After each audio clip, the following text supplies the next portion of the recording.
Hello friends. This is Phoenix. What if? How are you all? So in this video, we will see what if Naruto become the demon shinigami. But before we start, if you want more amazing stuff like this, then be sure to subscribe to our channel and like this video. Also, if possible, share this video with your friends. Now, without wasting any more time, let's begin the story. That question repeats itself in the mind of the man standing in the middle of a half-ruined village and the sound of the pounding rain surrounding him.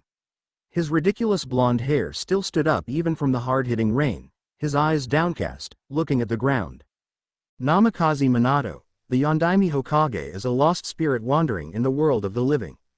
He's been aware of that when he saw the Anbu ninjas carried his corporal body away for the preparations of his funeral, and the fact there's an odd chain attached to his chest. He noted it was odd seeing the chain eating itself slowly. Guilt, regret and hatred coil his entire being for what he has done almost a year ago now when he sealed the Kyuubi no Kitsune in Naruto. Naruto, his own son, an orphan now without a father and a mother to watch over him as he grows up in the future, Minato could only idly stand and now watch the villagers screaming and voicing their opinions in killing the boy he requested to be known as a hero in keeping the demon at bay. He screamed and yelled just as loudly back at the villagers, but it was futile as nobody could hear or see him. They call his son a demon and they were wrong. Minato is the real monster here. He sealed the being in his own son and he's the one to blame. Already half the chain have been corroded. He mildly wondered what would happen if the entire chain were to disappear.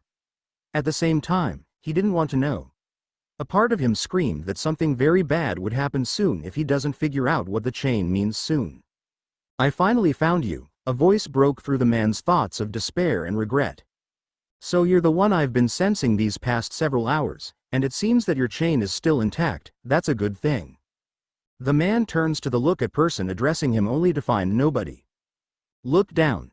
The voice ordered. This time it sounded a bit annoyed. The man did and find old, wise teal eyes looking back at him. To the blonde's surprise, it was a boy wearing a black robes and a white houri over the black with a blade strapped onto his back with a green slash. The child had white hair spiked up, kind of reminding him of one of his pupil, and the boy seemed to be frustrated at him for some reason. You're the one with the high Ryoryoku. Minato was confused, half surprised the boy could see and talk to him. He is dead, after all. Ryoryoku? What are you talking about? He asked. Who are you? A shinigami, the boy replied. The man's confusion deepens.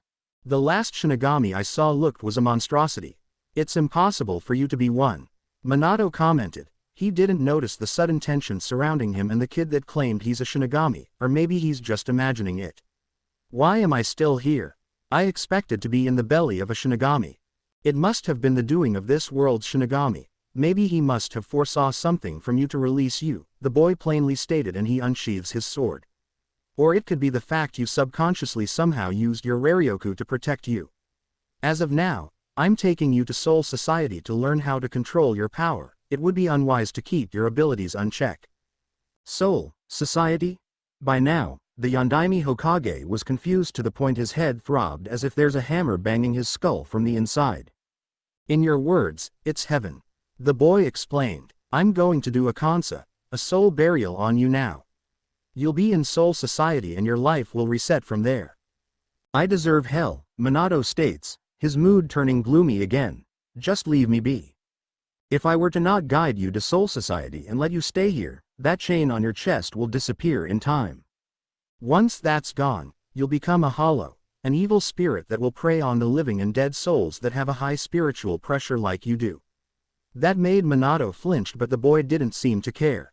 Hollows, they want nothing more to fill the emptiness. They'll start with family, then friends, and then anybody they could get their hands with.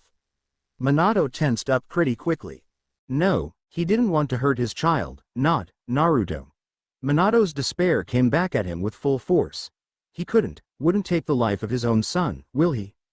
I have no choice, do I? Minato asked. It was never a choice to begin with, the shinigami replied curtly. But it's the only way for you to not attack your son if you were to become a hollow. Minato looked pained. There was no way out of this. He stared down at his chain, the accursed chain that is a ticking bomb. It didn't take him too long to debate with his inner turmoil. He finally nodded to the short shinigami, complying. He'll leave, in order to protect his son. "What's your name?" he asked. "Hitsugaya Tushiro, Jubentai Taicho of Seraiti." Minato noticed the confidant tone the boy has. "You. Namikaze Minato," Minato replied. "It's a pleasure to meet you, Namikaze." Hitsugaya nods. "Hopefully this will not be our last encounter." He performs the kansa and Namikaze glowed lightly and his body began to fade. "Yeah, same here," Minato said. He felt the hilt of the sword touch his forehead and felt his body envelop in light. He closed his eyes, feeling the warmth wash over him, and he thought only of his son before he lost himself in the light. Goodbye Naruto. When the first ray of the sun can be seen from the distance of Seraiti, shinigamis from every division were waking up and everybody were getting ready for their duties and work for the day. The lower subordinate shinigamis would do their regular guard duties. The seated shinigamis from seats 3 to 10 would prepare for today's training sessions for the newly recruited shinigamis. Fukuteichos are ready to assist their division in Taicho, most of them are anyways. Some of them are still getting over the hangover from the other night, all thanks to a certain female Fukuteicho who convinced most of them in joining a drinking contest, and finally today is the day where captains are gathering together for a promotion meeting. Yamamoto Sutaicho, the captain commander of Seraiti, stood in front of the other 10 captains to begin. Although a year has passed, the war is still continuing as Aizen Sosuke has evaded our capture a month ago. The traitors Ichimaru Jin and Tusen Kanami have been caught and properly executed. Seraiti is still in the midst of chaos as 2 of the 13 Taicho seats are still empty, and recently Aburai Renji has taken the position as the Sanbantai Taicho. Yamamoto Sutaicho began. As of now, the 5th and 9th captains are without captains. About a week ago, 2 captains and I were called to observe the captain's qualification examination and found one suitable shinigami for job. May the new Gobentai Taicho of the Gotei 13, Namikaze Minato, please enter. Most of the captains turned their head to the door to see the new captain entering. Minato entered the room with a calm expression on his face, wearing a white haori over his standard black garments. He stopped, standing in the middle of the other captains who were looking at him, waiting for him to do something. Then he gave everybody a warm and sincere grin. "Good morning," Minato began with a cheerful expression. "I'm Namikaze Minato, and it's an honor being the new Taicho of the Gotei 13. I'll give it my all in performing my duties and orders as Taicho of the 5th Division." The 8th Division Taicho noticed the man carrying a holster around his waist. "Kunais and shurikens?" Shunsui Kyoraka thought with interest. "I've never seen him in Soifan's division before." Then again, the Hachibantai Taicho doesn't really know many outside of the 8th Division other than his drinking buddies and the other Taichos. The meeting soon ended and Hitsugaya made his way over to the 5th Division Taicho, who was currently speaking with Yukataki Taicho. "Congratulations on making captaincy," Yukataki began. "Half of us here may look frightening, but don't fret. If you need any help, come by to my division if you have any questions." Minato smiled heartily at Yukataki Taicho, saying thanks and then saying farewell to the Jusanbantai Taicho as the man left before turning to Hitsugaya Taicho.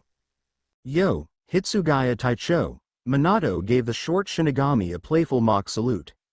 "You seem happier than the last time I saw you," Hitsugaya greeted. "Ah, Minato laughed weakly. "My memories when I was alive, as well as my regrets and pain, are still here." He gestures with his right hand over his heart. "But I'm fine now, most of the time, and I'm glad we can finally meet again. I haven't seen you in almost a year." During the war, each division were busy performing their designated tasks, and the Taichos and Fukutaichos are seen running about ordering the division doing so. Likewise, Hitsugaya nodded. Then he frowned. "I hope you're ready for the upcoming battle." "Ah, you don't have to worry about me," Minato replied. "It wouldn't be the first time I've been in one." Hitsugaya Taicho. "HN. Then you should go and meet your new division," Hitsugaya said. "I'm pretty sure they would want to know who's in charge now." Minato smiled.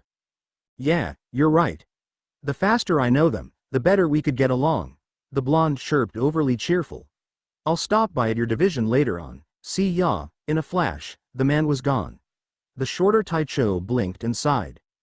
Namikaze sure puts on a good mask. It almost fooled him, almost. Then again, Hitsugaya could see that Namikaze and him are very much alike. "Good morning." Minato greeted the 5th Division with a cheerful smile and held an aura of authority around him. I'm Namikaze Minato, your new Taicho of the 5th Division. It's a pleasure to meet you all. He looked around to get a better look at the division. There reigned silence. Nobody seems that enthusiastic about having a new Taicho, but who could blame them?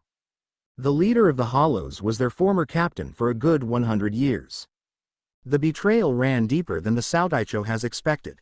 So, which one of you is Hinamori Momo, the Fukuteicho of the 5th Division? A girl stepped out from the other shinigamis and Minato noted that her eyes are empty and cold, devoid of any kindness. Other than her appearance is fairly ordinary compared to the other shinigamis, her only notable feature is her hair up in a bun with a cloth wrapped around it and a ribbon tied to it. I'm the Fukuteicho Hinamori Momo, Momo introduced. He noted her voice as strained, trying to hide her anger for the new Taicho. Minato's smile continues to smile as if nothing was wrong. Well, it's a pleasure to meet you, Hinamori, he said with a hand out for a friendly handshake. He didn't seem surprised when she slapped it away. Rumors have been circulating about the 5th Division's Fukuteicho and her mental stability. Ah, Fukuteicho. Most of the shinigamis were shocked at their Fukuteicho's attitude to their superior. Their new Taicho no less. Nobody knows much about the man and the way he smiles made them a bit uneasy.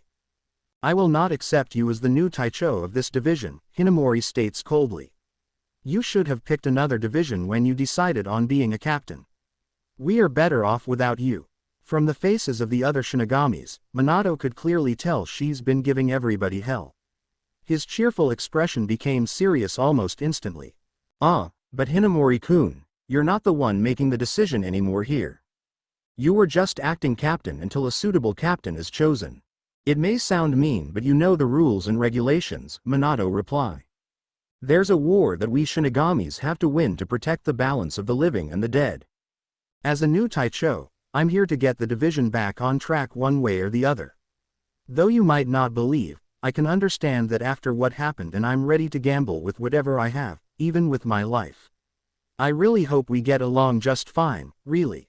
He gave them a confident foxy grin. Tomorrow, let's meet up for some survival training so I can see where you guys are at. Until then, I'm treating you guys for a round of sake. Who's with me? A loud cheer rang throughout the division and the blonde grinned happily, but inwardly he despaired. There goes his last 4 paychecks, not that he really spends them. He then sighed. Somehow, his sensei's stinginess about money is rubbing off on him. Well, at least he's getting along with everybody. A glare and anger radiating from Hinamori stopped his train of thoughts. She was attempting to burn a hole through his skull. Well, almost everybody. The Goban Taicho invited his entire division for sake. Hitsugaya's alcohol-addicted Fukuteicho whined. Why can't you be like that, Taicho?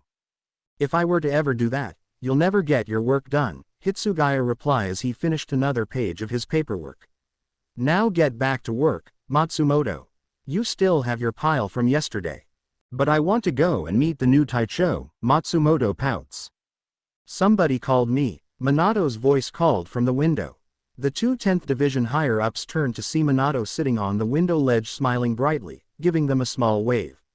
Hello again, Hitsugaya Taicho and Juban Tai Fukuteicho, Matsumoto Rangaku, Matsumoto introduced. Matsumoto Rangaku, Minato repeated. It's a lovely name, and a pleasure to meet you. I'm Namikaze Minato. The woman squealed in delight, being the fact she's been commented for having a lovely name. Flattery has always been one of the things Minato's best at. Course, one wrong move when he's around Kushina and he could expect his body to be flung across a room. His wife is a scary woman when she's jealous. Minato learned it the hard way. It's a wonder how people would brand him a genius. I advise you not to encourage her, Namikaze Taicho, Hitsugaya warned. By the end of the next Women's Association meeting, you'll have them stalking you by the end of this month. Trust me, I found it the hard way. The shorter Shinigami grimaced as he recalled his unfortunate events with the association as they followed him for being too cute when he's mad or frustrated. Hiranmara wasn't much of a help that time as the dragon laughed at his misery. Wouldn't be the first time, Minato grinned. Nay, aren't you supposed to be with your division, drinking? Matsumoto asked. I was, Minato replied. We just finished in the sake bar and ate. Everybody was so tense when I came, but with a little alcohol in their system, we got along just fine. His grin grew wider and the other Taicho could see determination in the man's eyes. I want to bring back the morality and spirit the division once had before Aizen's betrayal. The division's flower. The lily of the valley. It means finding happiness. Well, that's what I'm going to do. Bring back the happiness Aizen took away no matter what. I just hate seeing happy people sad. Minato knew that sounded a bit corny, but as for the moment he didn't care. How did Hinamori Fukuteicho react? Hitsugaya asked. Minato could hear the worry in the other Taicho's voice. She doesn't accept me as a Taicho, I'm afraid. Minato frowned. I'm sorry to say, I doubt she'll ever accept me since her admiration for Aizen is still there even after that man almost, you know. I know she's your best friend and all. Hinamori Fukuteicho hasn't been thinking logically for a while now, Hitsugaya stated. She hasn't been doing her duties. If you must, I won't be mad if you decide to remove her from her position. Are you sure? Minato asked. Everybody knows about her stability right now, Hitsugaya informed, choosing his words wisely. Aburai Renji, the Fukuteicho of 6th Division, had tried out as the 5th Division Taicho. He was trying to help Hinamori since they were friends since their academy years, but it didn't work out. So that explains the reason he became the Sanbantai Taicho that fast, Minato replied. Still, that doesn't stop me from trying to make some things right. I promised the division I'd protect them and bring their morals up. I keep my words, dead or alive, Hitsugaya Taicho. HN. Hitsugaya finished writing the last kanji on his paper, putting it on his ever-growing pile of completely work. You should go back to your quarters to do your paperwork. I'm pretty sure it's been piling up after all this time. And Matsu, he paused and looks up from his work to see Minato and no Matsumoto. His Fukuteicho apparently made her hasty escape while Minato and him were talking. A vein on his forehead throbbed. Matsumoto. It was then Minato made his hasty escape from the other's office, not wanting to be there to see the shorter Shinigami's icy wrath. I'll see you tomorrow, Oji-chan. Minato cried before shunpoing out of there. What was that? Hitsugaya's roar can be heard throughout half of Seirei, and Minato laughed merrily along the way. Ah, the last paper is done.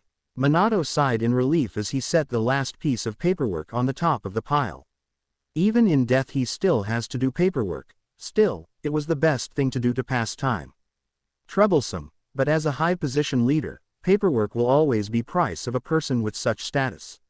Which explains why the day he was announced as the official Hokage, Sarutobi literally danced with joy the moment the old man was finished with the ceremony. Death is also included in the package as well. Minato didn't want to think what would happen if he dies again. He's been informed of 3 different theories of what happens if a spirit were to die. 1. The spirit will go back to the reincarnation cycle and be reborn into a new life. 2.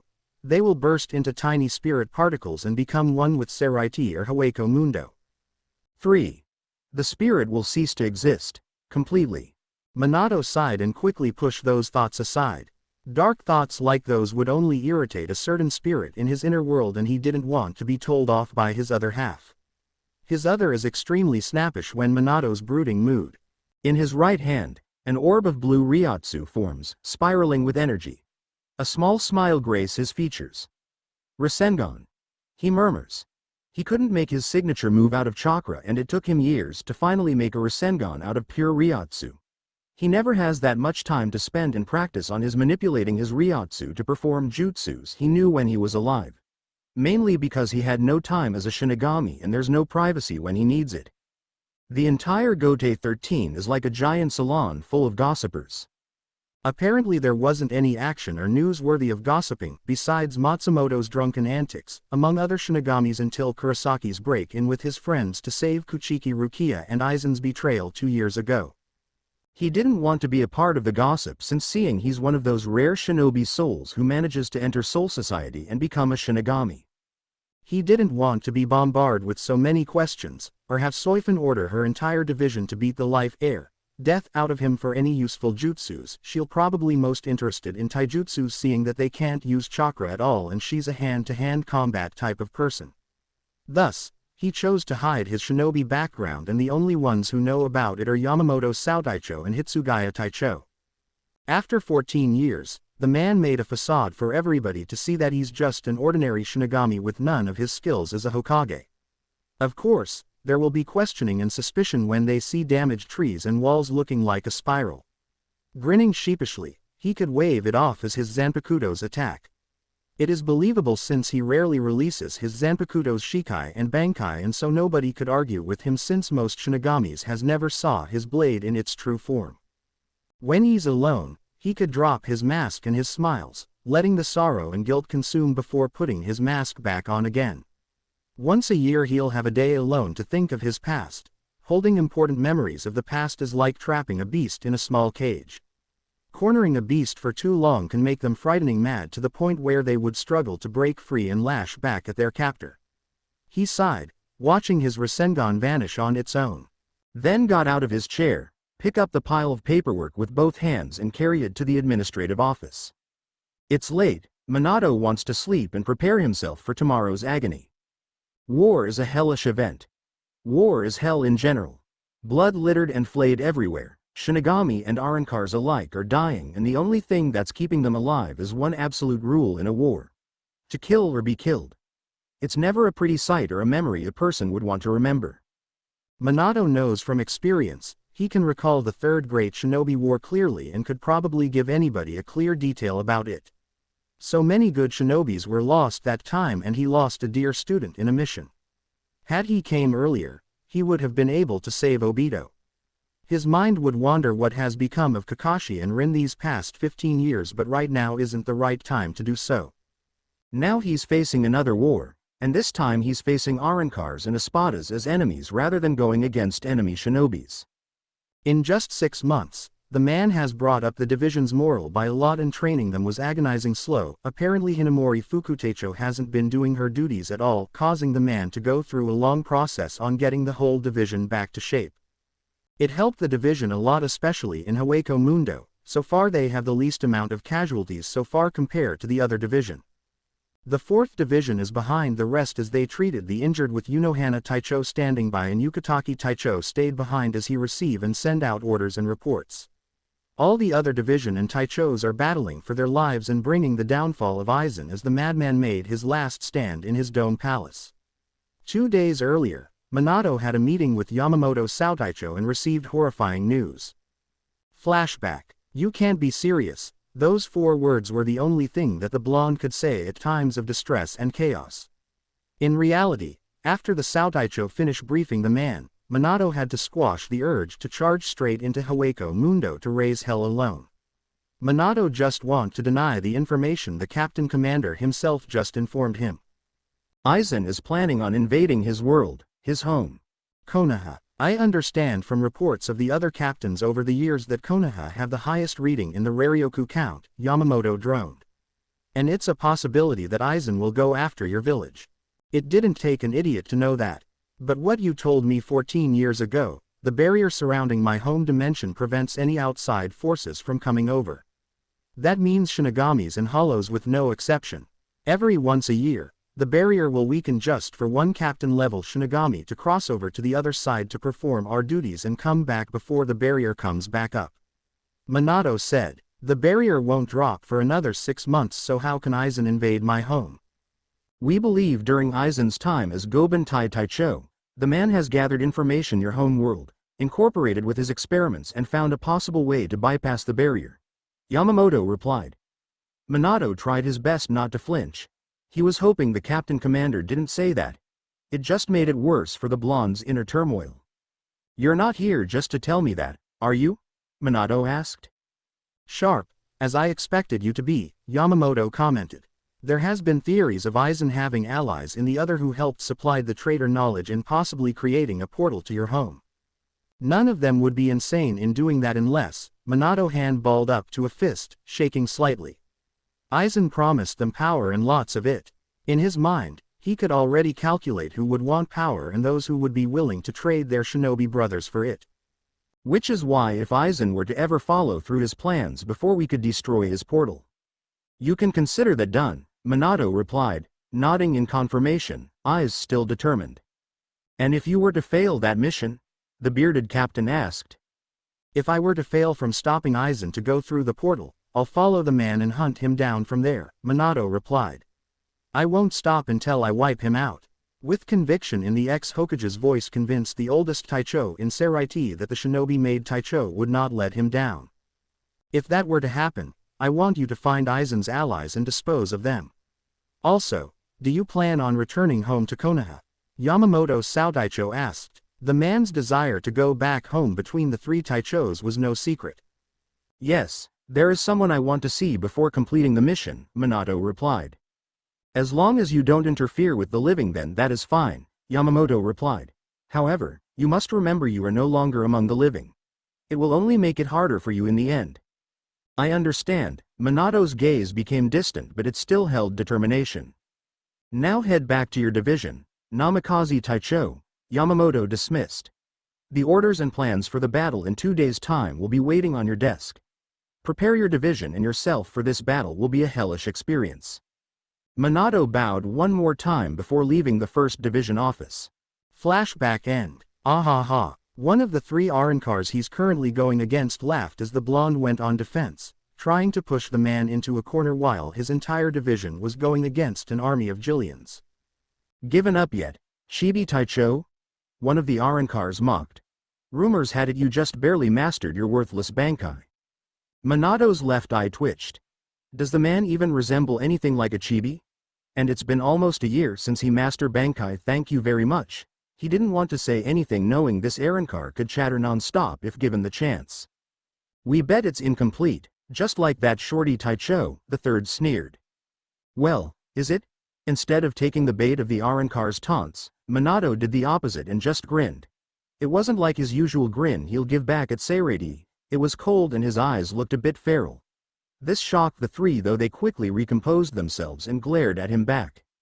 What's so funny? The same Arrancar who laughed at him earlier, asked. Oh nothing but I was just talking to my Zanpakuto and he wants to do nothing more but to have you free for dinner for insulting his container. Kaku o Hanatano Chikara wo Shimzu, your tails represent your power. Byako, White Fox, Minato chanted. The Arrancars jumped back as a sudden burst of Ryotsu coming from the Taicho and they watched the blade glow and extend. The blade suddenly resembles an oversized white cleaver blade. The blade curve making it forms a crescent shape and the blade became 1.5 feet wider. On the man's right cheek, what seems like a seal is formed and his eyes has a red glint in them. Minato swung the blade with one hand, holding the blade as if it was just the same as it was before and pointed at the Arrancars. You think just because your blade got bigger it got better, one of the 3 Arrancars shouted. Minato ignored them. He didn't want to comment the Arrancar's last statement. Damn Jiraiya and his twisted perverted ways. Warim split, Minato said, his eyes glazed as if he's in a trance. Nibby, 2 tails. Another blade appeared in the man's other hand. What the he? 2 of the Arrancars were immediately taken out by the man in a flash. The 3rd Arrancar looked at Minato with fear evident in the Hollow's eyes. I'm not afraid, the Hollow cried, holding its Zanpakuto up. I have a release too, Reser. Too slow, Minato stated calmly. The last thing the Arrancar saw was a yellow flash before the Hollow fell down to the battlefield, dead. Minato stood there for a moment before his microphone snapped him out of his daze. Namikaze Taicho, Yukataki voice rang loud and clear, status report. We're fine. 300 casualties so far, the injured are being taken to the 4th Division for treatment. We're holding up the Jillians and Arrancars just fine, the blonde replied as he took down 3 Jillians who were about to perform a Sero on his division. Has any of the other division made it near the palace yet? Yes. And Yamamoto Sutaicho has issued a command to enter the palace, now, Yukataki said between screams and explosions from the other side. Order received, Minato replied. I'm handing my command of the division to Hina. He paused and sensed Hinamori Fukuteicho nowhere near the battlefield. Her Reiatsu was far, as in coming from the palace far. The man is so demoting his Fukuteicho after this. I'm handing my command to my 3rd seat, Yukataki Taicho. I'm heading to the palace now. He turned to the direction of his 3rd seat is currently in position. Yumika Yiri, you are hereby in charge of the 5th Division's command until I get back. The blonde cried and threw his headpiece of the male shinigami. In the sea of battle, a male shinigami caught the headpiece and cried, Roger. somewhere in the sea of battle. In a flash, Minato was gone from sight. Inside the dome, Minato quickly met up with Hitsugaya Taicho and clearly see the concern and worry in the other's eyes. "I'm sorry, Hitsugaya." Minato apologized as they ran alongside down the corridor. "I should have kept a better watch." "Save it," Toshiro cut the man off. "I'm not mad. A part of me should have warned you not to let Hinamori to come to the battlefield, but I didn't. In a way it's my fault as well. I should have left her back in Seirei," Minato said. In the last 6 months, the both of them made a decent relationship, as the man would visit the shorter captain when he's done with his paperwork and training, and he would just tell Hitsugaya stories of his past. Sure, they have some serious arguments, but Minato would call the other names to bring the immature side of the other, and they'll forget whatever they were arguing earlier. In a tag team battle against other Taichos in training sessions, they make the best teams together, and they seem to have the perfect offensive and defensive in combat. They were almost like brothers, and Minato seemed to have made the worst mistake by leaving Hinamori unattended. He should have watched the girl better, and then maybe he didn't have to see the sadness in Hitsugaya's eyes. "How about we say it's both our fault?" Toshiro suggested. "If that's what you want," Minato replied. Guilt is still evident in his voice. "We're here now," Toshiro informed, and they stopped in front of a giant door in front of them. It was odd, they couldn't feel the other's reiatsu, but that didn't stop them. They have a mission to do. Minato and Toshiro drew out the sword, and the blonde quickly kicked the door down. The man has wanted to do that for a long time. From the other end, they could see Aizen with a number of hollows. "Ah, it seems like our guest's finally here," Aizen greeted. "Welcome, Hitsugaya-kun and my successor. My name's Namikaze Minato, and I'll have to be insane if I were to feel proud on being called your successor," Minato states coldly. He found the ex-captain extremely arrogant. Really, who gels their hair back and let one annoying strand out in front?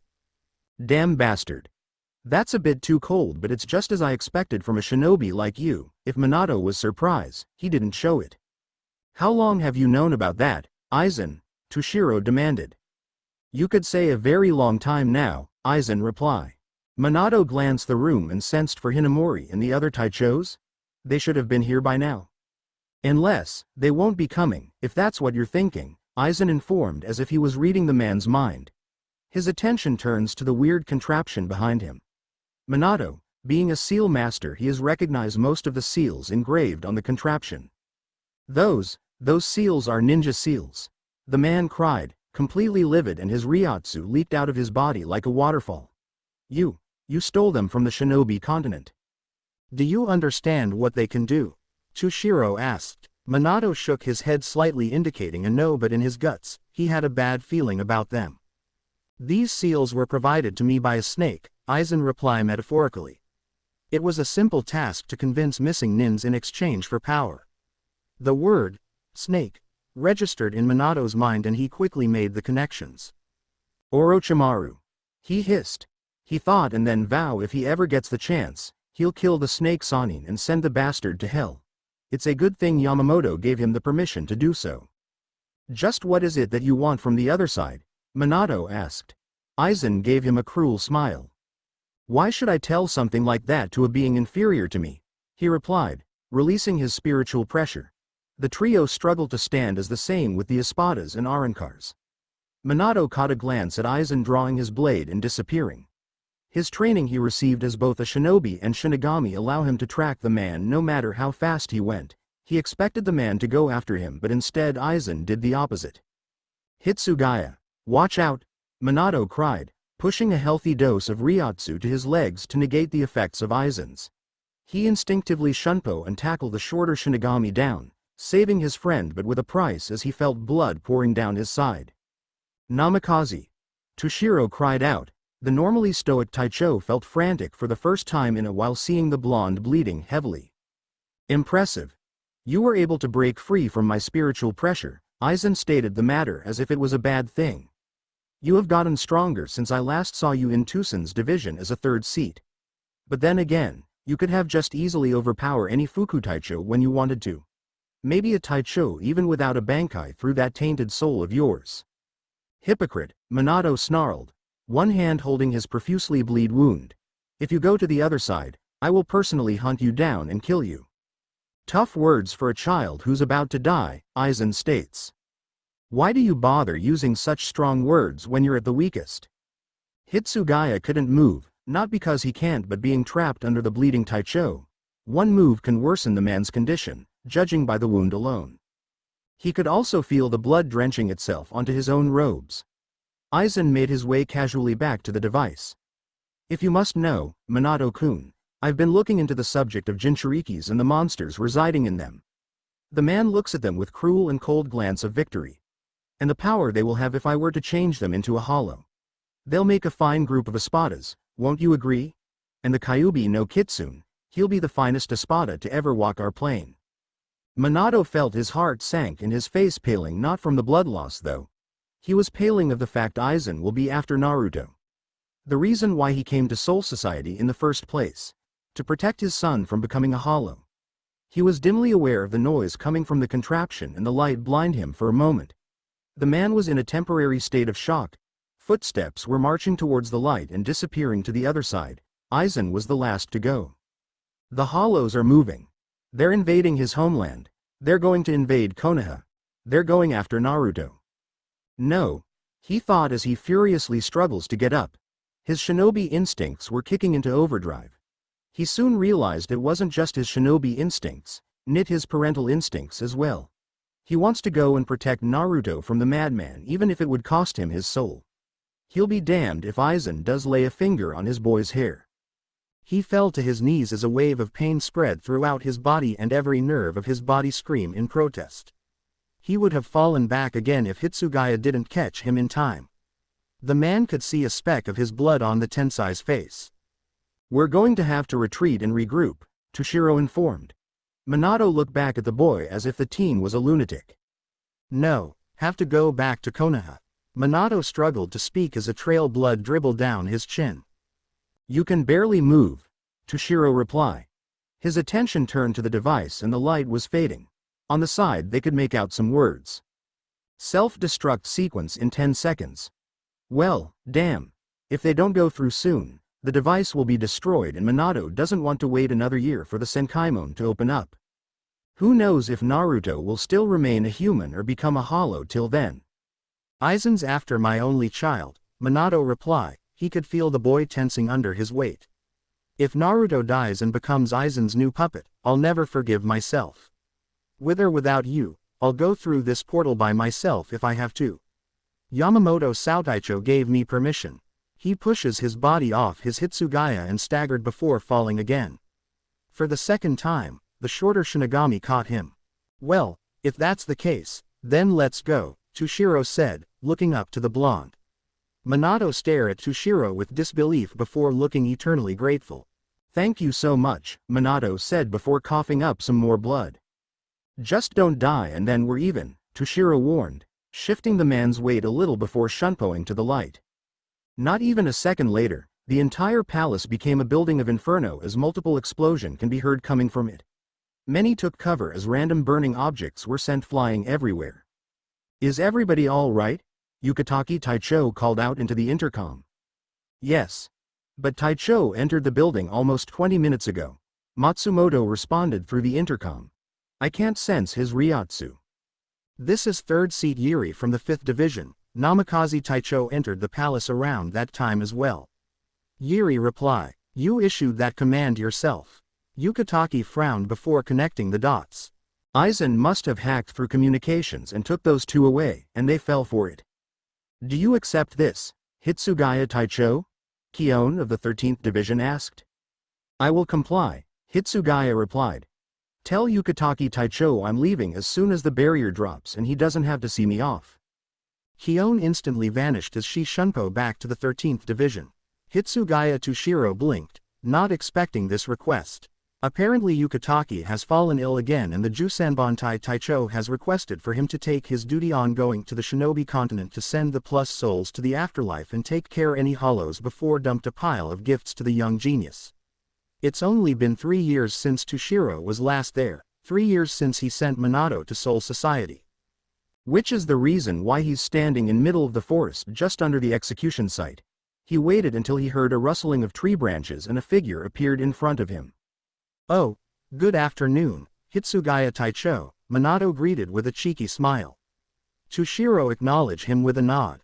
Minato became a rising celebrity in the past 3 years, finishing the academy in less than a year and became the 3rd seat of the 9th division in less than 2 years, mastering Shikai at the same time. The man's bright smile could outmatch Aizen's at times, and his reputation as a ramen fanatic is well known throughout Soul Society. "How has your training been with your Zanpakuto progressing?" Toshiro asked. "Ehehe, Byako is a sarcastic fox," Minato replied. "I can't materialize him yet if that's what you mean. It's rare to see a shinigami to have a Zanpakuto with an opposite owner of its original," Toshiro commented. "It's rarer for a soul like me to come here in the first place," Minato also added. "But that's not the reason for you to be here in the first place, is it?" "No, it's not," Toshiro replied. "I'm going back to the Shinobi continent on behalf of Yukitake Taicho. He is not well, he requested me to go." It didn't take a blind fool to know Minato's incredibly depressed by the news. "My son's birthday is a week away." "I know," Toshiro said. "Do you have any words for me to send for your son?" Minato blinked and stared. "What? As much as I hate to say this, but we're both nakamas," Toshiro began, eyes looking away and his tone dead serious. "And apparently I've grown fond of your cheerfulness. I hate to see you like this, Namikaze." He heard sniffing and curiously, he looked up, regretting it immediately. "Namikaze, Minato is bawling. Bakairo, stop crying," Toshiro ordered as he punched the man with his fist. Minato winced and nursed his bruised left cheek, still sniffing. "Do you want me to give your son anything? Something simple like a trinket or a message, I'll give it." In a flash, Minato hugged the short Taicho, thanking the child genius. It took a while for the white-haired Shinigami to push the man off. "For just that day, can you be Naruto's friend and give him this?" "Why am I doing this again?" Toshiro thought as he made his way down Konoha after his first 6 days in the Shinobi continent. He just went through the entire country with ease, purifying the lost souls. They didn't have that many souls that were lost in the previous years, so his duty was really easy to do. He had until midnight before the barrier is placed back up. On the 7th day was the awaited day as the Jubentai Taicho makes his way to see the son of the blonde man he promised. He snuck into Konoha easily in his soul form before going to the nearest alley and suited up in a gigai. He has always found the body annoying as it stiffens his movement, and he has always felt as if he was being suffocated by it. Nevertheless, he exited the alley and began his long search, making his way around the village in search of Minato's son. "I hope the boy is all right," Toshiro thought. He looks up the sky with a frown on his face. He knows for the fact that on the day the boy was born is also the day when the Kyuubi came to attack this village with the intent to destroy it. Minato suspected this will be a day of mourning, but he has no idea what has become of his son after the Taicho sent the man to Soul Society. Minato never said much on his first year as a ghost watching over Naruto. The numbness and pain in the man's eyes 3 years ago was evident that he knew his son's life would be a painful one. Even now, the pain in the man's eyes is still there no matter how many times he smiles. His thoughts were interrupted when his eyes caught the person he's looking for. They're on the 3rd floor, staring out at the window as the child he's looking for, because heaven knows that there's only one blonde that exists in Konoha. The eyes on the blonde looks just as dead and sad as Minato's, meaning Naruto wasn't hailed as a hero Minato wanted his son to be. Minato will be enraged with the news for sure. Toshiro was just about to step into the apartment complex until he paused. He thought for a moment as he remembered what he read from the book, How to Blend in Human Society for Dummies, and recalled from a celebration section focused on birthdays. He would need a cake. A sweet cake since kids like cakes. He looked back up to Naruto before turning around, heading back to the bakery he just passed by not too long ago. The bakery better have something good or they'll feel the wrath of an icy dragon. "For the day, please stay at home, Naruto," Ji-san said, patting the boy's head lightly. Naruto was bored. It didn't take an idiot to find that the child was bored as he sat on the edge of his bed, kicking his feet lightly and looked out at the window. Today is day in which the Yondaime himself killed the Kyuubi at the cost of his own life. Of course, today is also the day where people would walk down the street with flowers in their hands and tears fall down their face. Naruto wanted to know people were doing this on this particular day. He couldn't ask them. The villagers would always give him one look. The look they would give him is full of hate and loathing. Ji-san told him to stay home today because of some special reasons. Is it because it's my birthday? The boy thought. He frowned. Birthdays are supposed to be happy, but he guessed his birthday isn't a happy one at all.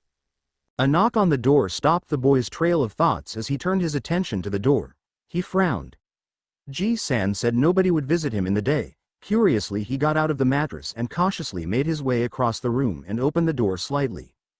His first impression of the stranger was that his hair was the whitest hair he has ever seen and the shortest grandpa as well. Don't get the boy wrong. The stranger is taller than he is, but shorter than Ji-san. Naruto also wondered how come the stranger didn't have wrinkles like Ji-san. Don't people with white hair have wrinkles? On the stranger's right hand is a pink box with the bakery's logo on it. Naruto instantly recognized the stranger bought something from the best bakery known in Konoha. May I come in, Naruto-kun? The stranger asked, and to Naruto's surprise, the stranger's voice is a lot younger than he has expected to be. His weary instincts kicked in telling him not to, but after a couple minutes of debating and his curiosity overwhelming his instincts, he swung the door open for the stranger to come in with the box in hand. The stranger looked around for a moment, figuring out where he should put the box and frowning at the trash that was littered all over the place. Finally, the stranger puts the box down on the table and removed all the empty ramen cups somewhere else. Naruto stared at the stranger with curiosity. Who are you, Ji-san? Naruto asked. A vein mark appeared on the stranger's forehead. Do I really look that old? The stranger asked in a dangerous tone. Naruto flinched at the tone, and the stranger seemed to have regretted it as the sharp teal eyes softened just a little with worry. I'm sorry, Naruto-kun. I didn't mean to come out that mean, it's a force of habit. I'm not a gramps, I'm probably 15 or 16 by terms. Naruto raised an eyebrow. You don't know your age? The blonde child asked curiously. I lose track of time, the stranger replied. If you're me, then you'll understand me better. Oh. A pause. So who are you, Ni-san? You can call me Toshiro, Toshiro replied. It's a pleasure to see you. Why are you here? Naruto asked a bit impatiently. His curiosity was getting the better of him. He wants to find out more of the teen stranger that appeared today. A chibi like you shouldn't spend a happy birthday alone. You're too sweet to spend a day alone. Toshiro began as he unpacked the cake from the box. He brought out a strawberry cake and held it out to the blonde, making the most sincere smile he can make. So, happy birthday, Uzumaki Naruto, Toshiro announced. Naruto gasped. Tears began to form and threatened to fall from those innocent blue eyes. Toshiro saw this and his sibling instincts kicked in. Truth be told, Toshiro doesn't like children at all, but he doesn't like to see children tearing up either. It makes him feel like the bad guy, which he isn't, since shinigamis are good, seeing that they purify souls to the afterlife and whatnot. Plus, the kid reminds him so much like Momo. Is something the matter, Naruto-kun? Toshiro asked. All of a sudden, Naruto latched onto Toshiro's left leg leech, small arms holding on tightly, and cried. You're the first to say those words to me, Shiro ni. Naruto cried in between sobs. Toshiro's heart ached and downcast eyes looked out at the window. He set the cake down on the table. He slowly pried the boy away from his leg and picked the boy off the ground to carry him. The genius prodigy has never done something like this before. Hell, he has never been in a situation like this before. Guilt racked in his mind as a part of this felt wrong. Minato should be the one here to soothe the boy and the boy's pain. The pain from the both blondes is unbearable. Minato's suffering from the constant guilt of knowing he has cursed his own son's life, and Naruto's suffering from unbearable loneliness and hatred all by himself. If only there was a chance he could have brought the man over here back to his home dimension and let those two be a family. Toshiro's mental frown deepened. That won't ever work. Minato is forever dead to this world and Naruto still has his life ahead of him. There is nothing for him to do but to let time do its job. Slowly Naruto's cries and sobs quiet and Toshiro placed the boy sitting on the edge of the bed. The sun was beginning to set, indicating Toshiro doesn't have that much of a time left to stay in this world. Would you like some cake right now, Naruto-kun? Toshiro asked politely. The boy sniffed and nodded. Toshiro went over to cut a slice of cake for Naruto and for himself. They ate in silence, with Naruto taking occasional glances at the other. Toshiro Ni-san, are you a ninja? Naruto asked. I'm just a traveler, Toshiro replied. That was technically not a lie, he did travel from Soul Society before coming here. But I have a lot of connections and I guess I can relate to your life as well. How do you know about me? Naruto asked, handing his empty plate to Toshiro, indicating he wants more. Toshiro couldn't help but admit it, but the cake was delicious, even if he didn't really like to eat sweets that much. There's a man I know here from Konoha, he has always wanted to meet you face to face, Toshiro began. But he can't. Why? Naruto asked. The boy was curious knowing whom the other person who would want to meet him. The man, he passed away, Toshiro replied. He died a while ago, so he never got his chance to meet you. Tears began to form under the blonde's eyes again. Don't cry, Naruto-kun. The man has always wanted to see you happy, that is his only wish, for you to be happy, and he gave me this to give to you. The teen Shinigami pulled out from his back cargo jeans and held it out to Naruto. The blonde instantly liked it in a blink of an eye. In Toshiro's hand is a tri-pointed kunai wrapped with some kind of seal on the handle. It looked bigger than an average kunai he has seen the Anbu shinobis would carry. The blade is dull so you can't hurt yourself with it. Again, Toshiro was hugged down by the crying blonde. He never had the time to move his plate away so the short Shinigami could feel the cream and icing of the cake cling onto his shirt. Thank you so much, Toshiro Ni-san, Naruto cried. Don't thank me, Toshiro began. Thank my friend for this. This time, Toshiro waited for Naruto to cry himself to sleep. I see, Minato said, eyes staring down at the ground, sitting on a tree stump as Hitsugaya thoroughly reviewed his time with Naruto. The man was quiet and his face is completely passive, but the eyes tell a completely different story. Toshiro looked at the man with pained eyes for a split second before looking cold again. Listen Minato, Toshiro began. Get stronger and become a Taicho. That way, you'll be able to see your son. He's really sad and he really wants to meet the man who was kind enough to give him a gift. Thank you, Minato thanked sincerely as he got back up and drew his sword out. It's midnight, Toshiro began. Judging by your looks, you haven't been sleeping properly late, go to bed. Haha, I didn't train at all today, Minato replied. It irritates me if I don't, like an obsessive disorder. Toshiro sighed. Fine, but if I don't feel your Ryotsu leaving this area in 1 hour, I'm coming after you. The Taicho warned, glaring at Minato with a cold glare. Luckily for Minato, his back was turned so he didn't suffer from the genius famous glare, but that didn't stop him from getting a shiver going down his spine. Ah, don't worry, you worry too much, Minato replied cheerfully. It's bad for your health. HN. Toshiro disappeared without another word.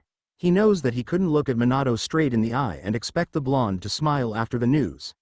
If Minato had turned around, he would have seen the face of an emotionally broken father, but he knows the man will get over it with new vigor in training. Someday, both blondes will be reunited again, it just takes time. And Toshiro hated the wait. Instant Gigai pill, or so Urahara Kazuki named it, the exiled scientist managed to create a pill version of the artificial bodies. They form once a Shinigami swallows them and a Gigai will form around the Shinigami, thus creating a body for them to interact with the living. Not only that, the Shinigami could imagine what kind of outfit they want to wear and they will appear instantly, which is pretty awesome in the opinion of many. Another useful thing about them is that Shinigamis can choose to have their blades materialize with them and allow higher level Shinigamis to have access to their abilities. Really useful and perfect for light traveling. Taichos are authorized in carrying them a little over a month ago. Just in case of an emergency in the human world, of course. Though, it seems like the two Taichos have another dilemma in their hands. You got to be shittin' me. Minato's voice carried out through the forest and birds flew away from danger. For the past 3 hours, Toshiro stared back at the infuriated Taicho from a distance. A huge amount of Ryotsu spilled from the other's body, the ground shook and animals flee from the scene. The blonde is currently having a fit. You're fine, Namikaze, Toshiro reassured. Your wound from Aizen earlier has healed. I'm not okay, Minato replied. I'm a midget. Standing in front of the Jubentai Taicho is a 16-year-old Namikaze Minato who's freaking out at the sudden age reversal. Even his shinigami uniform suddenly became too long for him to wear. That was quickly resolved when they took the pill and their clothes were immediately replaced. Toshiro wore his long black sleeve shirt and navy jeans he usually wear when he's in Karakura, his zanpakuto still strapped on his back while Minato wore a gray short-sleeved sweater, black cargo pants, his kunai holder strapped on the right side of his waist and sandals, and his zanpakuto is too strapped onto his back, seeing he's now too short to have it strapped onto his waist. Minato was still freaking out as he curses at the heavens above for the blasphemy, so the Gigai wasn't much of a reassurance to both of them. Toshiro tried, he really did, but the Shinigami couldn't help but smirk. "We can theorize about how you became a midget now, or we can use this to our advantage," Toshiro stated after letting the blonde rant for another 5 minutes. However, Minato didn't listen. Correction, teen was ranting. "This better not screw with my control or my mentality," he continued. "Or is it already affecting me right now? Does that mean my powers have been affected too? I can't tell." "Namikaze, shut up," Toshiro roared, startling Minato out of his rant. Minato obliged immediately. "You can whine about this later, or we can think of what we're going to do next." "Fine," Minato replied with dismay before turning serious again. "Do you think we can contact Soul Society right now?" "Can't," Toshiro replied as he showed Minato his cell phone. "The barrier around your world is blocking all signals. Soul Society won't be reaching us for a while, and until the barrier finally drops, or Urahara figures out a way to bypass the barrier the same way he figured out how to get to Hueco Mundo, we'll be protecting this world alone. We also need to suppress our Reiatsu with the limit seal, or else we'll cause more harm than good." "It would so suck if Aizen's army attacks us right now," Minato commented. Toshiro rolled his eyes. Apparently the aging did reverse the man's mentality even just a little. Like any normal teenager, the blonde has a potty mouth. He figured it out a long time ago. Shinobis are no different from humans in the other dimension. "Yes, it would. We don't know how much it has affected your control," Toshiro agreed. "But that doesn't matter right now. I think it's good that you regressed back into your younger self." "You're just happy because you're no longer below my waistline," Minato grumbled under his breath. Toshiro chose to ignore the comment, but that didn't stop the Shinigami from dropping the temperature around them to a freezing state. This time, Minato was the one who backed away. A cold atmosphere is a bad atmosphere, especially if Minato commented about the other's height again. He'll freeze for sure. "Anyways, with you at this age, we'll be able to move through town without your old enemies coming after you. Then it would be easier for you to blend in society easier, and it would give us a way to go through towns and protect them from the hollows. But from what I recalled, the land is vast and there are many hidden villages." "Oh, then why don't we put up a barrier?" Minato asked. He rummaged through his baggy uniform and pulled out a scroll. I knew carrying this with me to battle was a good idea." "What is it?" Toshiro asked. 10 completed anti-spirit barrier seals," Minato replied proudly. "Just place them around the area you're passing by and they should activate the moment you leave. The 11th seal is the one you have to draw somewhere on your body, or else the other seals will think you're an enemy and rejects you. Never tried it on myself to see what really happens. I just don't feel like getting tossed back like a rag doll is a good idea." "You didn't," Toshiro said in disbelief. "The people in the Keto Corps make seals. They're complex and it takes years for them to even develop one. There's no way the blonde can figure out seal making so fast." "Ehehe, I never said I was just a fighter in the past," Minato laughed before looking down at the scroll. "Seals are formulas broken down and calculated down to perfection before they're tested and finally work. The Namikaze clan was known throughout Konoha to be one of the best seal masters alive. I spent almost most of my free time combining shinobi seals and shinigami seals to see if it could repel a hollow. Tweaking it a bit might strengthen the barrier. I never have time around in making more of them because I spent most of my time training with Byakko than making seals." "You know better than to do these kind of stunts," Toshiro reprimanded. "You'll have Yamamoto Sutaicho and Chamber 46 might think you'll turn traitor." "Yeah, well, I can care less," Minato replied. "If they found any of my scrolls back at Soul Society, I placed a blood seal on them so that if anyone other me touches it, they will disintegrate. I'm well prepared when it comes to those kind of things, and losing those scrolls doesn't really matter to me when I have all the knowledge stored in my head." It's a wonder how you have all that knowledge stored behind those blonde bangs of yours," Toshiro sarcastically remarked. Yeah, isn't that aw? Hey, I resent that. Minato fumed. As blonde as he may be, the man is a genius, and still is, to a degree. His currently mentality and stability is now in question as Toshiro watched Minato's mood switch faster than he could say, Bankai. I just said that to get your attention, Toshiro sighed. Are you sure they can hold out until reinforcements comes? Minato paused then scratched his head, in deep thought and clearly frustrated. Possibly, Minato sighed. This barrier will probably hold out until then, but I can never be so sure. We might have to go back and forth every once in a while to check how the seals are holding up. I don't know if I can activate Bankai in this form. You can try that after we finish sealing the villages, Toshiro replied.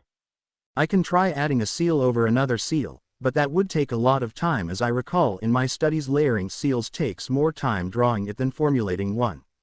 There's also a possibility of me being able to make a seal just right for Aizen. Minato added hopefully, you know we could probably set up a trap for that bastard. Do you really think you can fool that man? Toshiro asked. And if it can work for Aizen, it could backfire and affect us as well. You're right, we'll need to think of a plan about that later, Minato replied. For now, we should start putting these seals around every villages we pass by heading to Konoha, but in order to cover more grounds, we'll have to split. Here's an extra copy of the scroll. Just even out the distance between the 5 seals and set them in a pentagon shape around the village. It'll protect the villagers. If you have to, act like some kind of disembodied figure and warn the villagers from setting foot outside the village. Remind me to have fun creating different varieties of the seal with different effects and create a counter seal for the both of us. I'll take a head start. It's safe to assume just a little that Aizen will take a couple days to set up a headquarters somewhere, so we have a little time before he starts his assault to your world, Toshiro stated, taking the copy scroll. Normally, shinigamis are not supposed to interfere with the world of the living, but since Aizen's invading the world of the living, we'll have no choice but to do drastic measures to prevent an entire continent genocide. Hiranmara has agreed to appear if he is needed in convincing the villagers. The blonde instantly imagined the shinobis in Kiri bowing down to the dragon instead of fearing him. Minato, he snickered slightly then cursed loudly as Toshiro whacked the man with his sheathed blade. That freaking hurts. Just worry about finishing that seal, rest for a moment to store up your Ryotsu before heading for the villages, Toshiro ordered. Whoever gets to Konoha last has to pay for the meal in Ichiraku's? Minato asked hopefully. Toshiro raised an eyebrow, confused. Ramen stand. Those words were needed to explain everything, and it did. Toshiro smacked the man, teen, on the backside of his head again before shunpoing out the area. Minato's outburst could be heard throughout the forest. Thanks a lot, midget, I just forgot the fucking formula. Man, that was pointless coming here, Naruto complained for the umpteenth time. There was nothing here but a giant hole on the ground. Quit your complaining, Naruto. The pink-haired Kunoichi replied. At least we know the impact was done by something extremely powerful. It's been 3 days since the entire continent felt the 2 giant blast of unadulterated foreign power that is completely different than chakra in so many ways. Even normal citizens could feel the blast. It felt different, but at the same time compelling. Whatever it was, the energy from the blast felt like it was attracting chakra.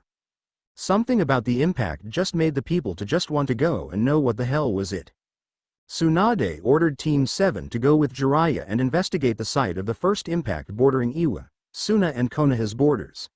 The second impact was somewhere up north, and there's no doubt other shinobis will be investigating the area. However, to their surprise, when they arrived, nobody was there, and all that's there is a giant crater on the ground. The copy Nin summoned Pakun to help out in searching for any suspicious and familiar scents. What we did learn that blast is large enough wipe out a portion of the village, Naruto, Kakashi informed as he stood at the edge of the crater. The crater looks like it was almost half a mile wide and 10 meters deep.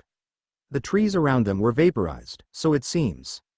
Now the question is who and what is doing this, Jiraiya said as he brushed the dirt off his hands. It could be a village testing their weapon, Sai suggested. The pale root shinobi cupped his chin, thinking. But that wasn't chakra we felt, Sakura frowned. It felt different.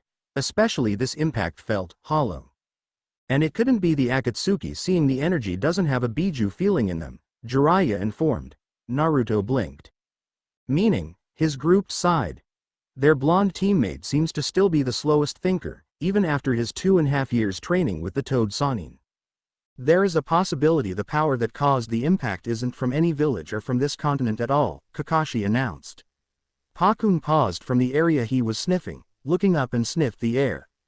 Pakun. The Ninken turned to Kakashi, looking a bit bewildered. Your sensei is dead, right? He asked. Kakashi raised an eyebrow. You obviously know the answer to that, Kakashi replied. Jiraiya also became suspicious. Your sensei's scent is heading this way. Pakun pointed at the direction ahead of them. And he's coming here, and fast.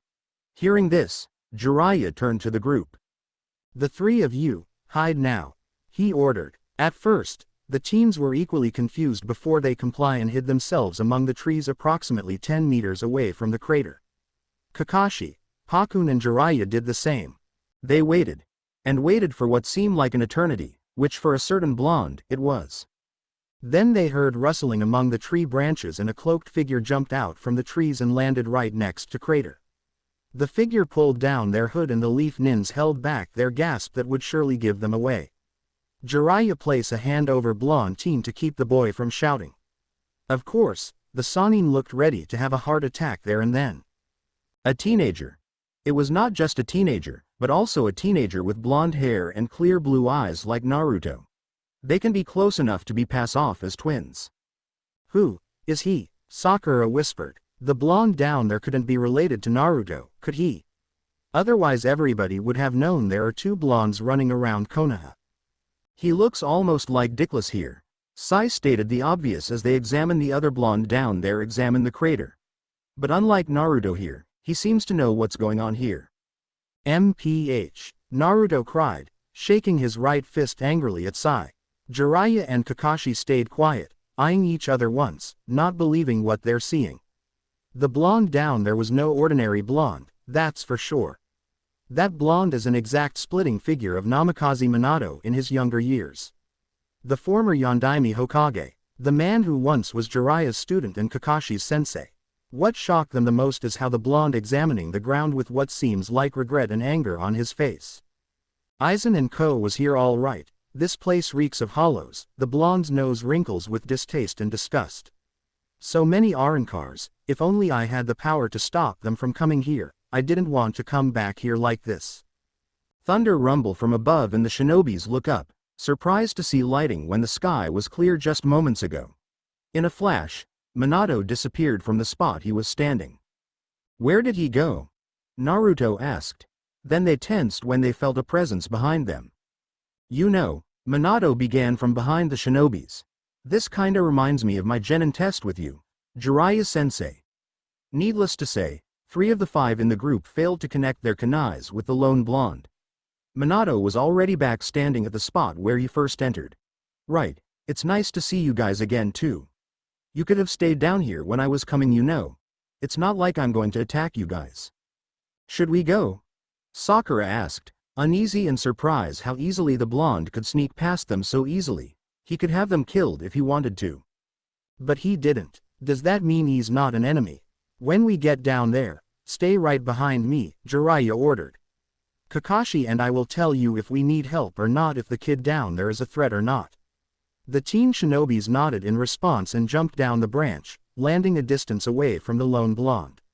Minato smiled back at them, seeming a bit warmer than he was a moment ago. It's been almost 16 years, Minato began. You gotten older, Jiraiya-sensei. Kakashi, last time I saw you, you were probably about the height I am now. Then his eyes met Naruto's and sadness crept in.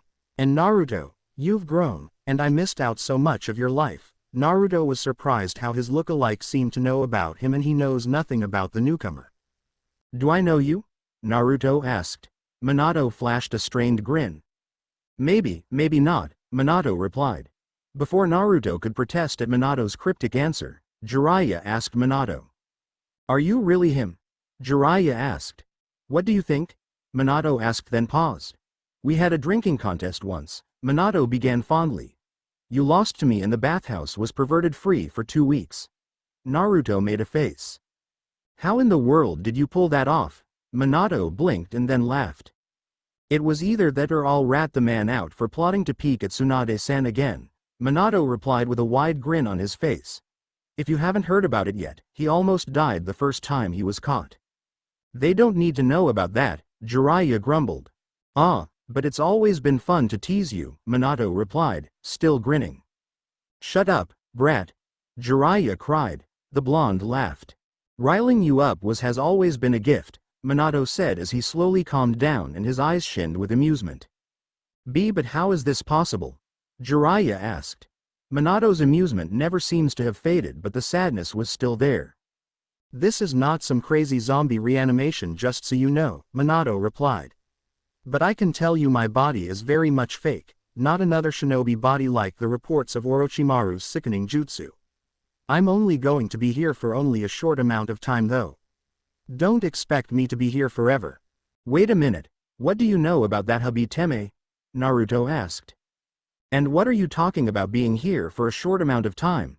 Sakura added. Minato paused.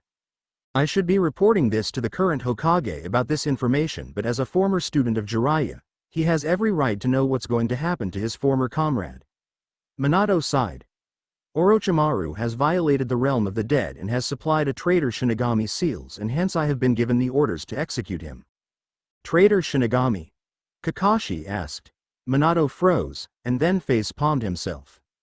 I wasn't supposed to tell you that, he muttered as he resisted the urge to go bang his head repeatedly on the nearest tree. I guess I have no choice but to tell you the second part of the story for you guys too. Like what? The tone from Jiraiya sounded serious. Minato prefers to have the shock Jiraiya back right about now. Then he felt it. The presence of the hollows. How about I just show you the truth, Minato replied. Then faster than anybody could react, Minato turns halfway around with one hand gripping at the hilt of his blade and eyes narrowing dangerously. The teens shivered in fear as they felt the killing intent coming from the blonde. Minato raised one arm aimed at the trees. Hado number 01. Show way of destruction no. 01.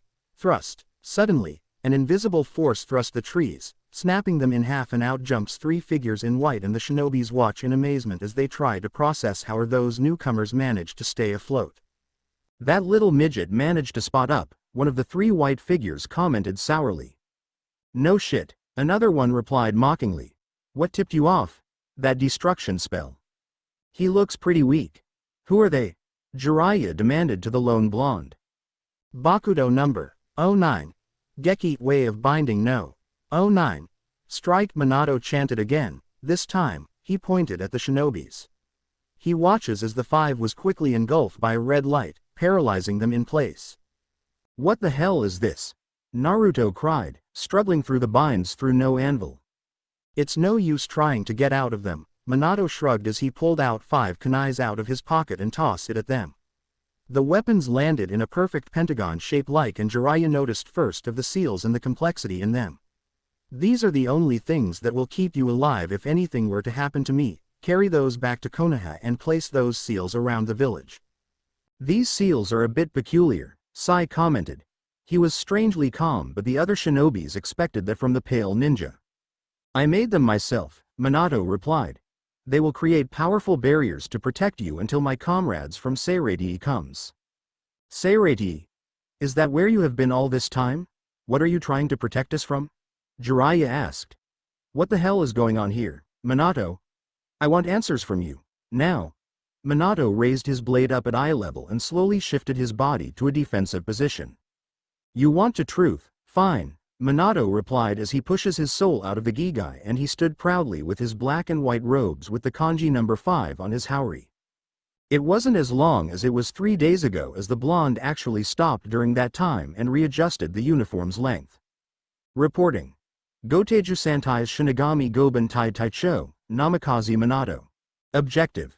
Execute Orochimaru, defend the shinobi continent from the traitor Shinigami and former Goben Tai Taicho, Aizen Sosuke and his band of Arankar, which is by the way distinguished by their white uniforms and broken masks, and if possible, protect the tailed beast jailers from being converted into the traitor's ranks. The tone on Minato's voice was strict and serious. It was almost impossible to tell if he was telling a big fib or not, and if all of this is just a scheme from Orochimaru himself. Either way, The paralyzed shinobis will want their answers after this. They want a thoroughly explained answer about this for sure. Oh, these guys have a decent amount of chakra, one of them commented before licking their lips. I'm sure Aizen-sama wouldn't mind us snacking on a couple of them. Their eyes level to Minato. All we need to do now is to get rid of this annoying shinigami first. I'd like to see you try, Minato replied smugly. Trust me when I say this, you'll be dead before you lay a hand on the living. It was like a dance the shinobis noticed as Minato battled the three Arankars. Jiraiya and Kakashi recognized the stance the team takes are the same ones their dear fallen comrade had many years ago. The strikes, the dodges, and the icy, calculating gaze that could chill a shinobi to the very core of their soul, everything about his former pupil is all there. There were a few notable changes. The appearance, the sword and the lack use of kinjutsu and ninjutsu used against the enemy. Especially the lack of using two notable signature moves the man has always had back then, the Rasengan and Hiraishin no Jutsu. Jiraiya thought he just died and went straight to hell seeing the sheer display of raw power and speed, Minato, and the three Arankars going at it for a while now.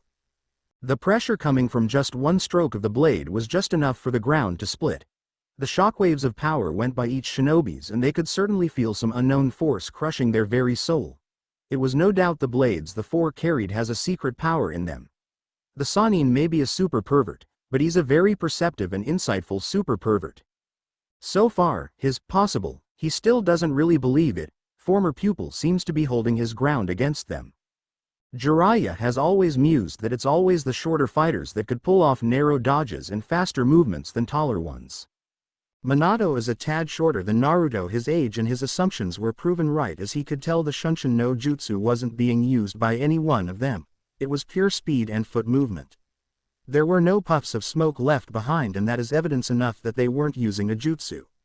Course, the conversation between the two fighting party was interesting also. Keep still. Viper, the name of one Arankar they found later in battle, commanded. He swung his blade at the blonde. Minato PO'd away, in order to create a distance between the Arankars and him. When I want to lose my head in the process, I might just do that, Minato replied dryly. The Sannin noticed the air of confidence around the blonde and the fatigue. Years of training in life and death, Minato has that same look, only it seemed a bit duller than the last time he saw the blonde. How much has Minato changed? He doesn't really want to find out. Yet, a part of him does as the blonde's former sensei and fatherly figure. Oi, Ero Sennin, Naruto called out. Do you really think that guy is going to win?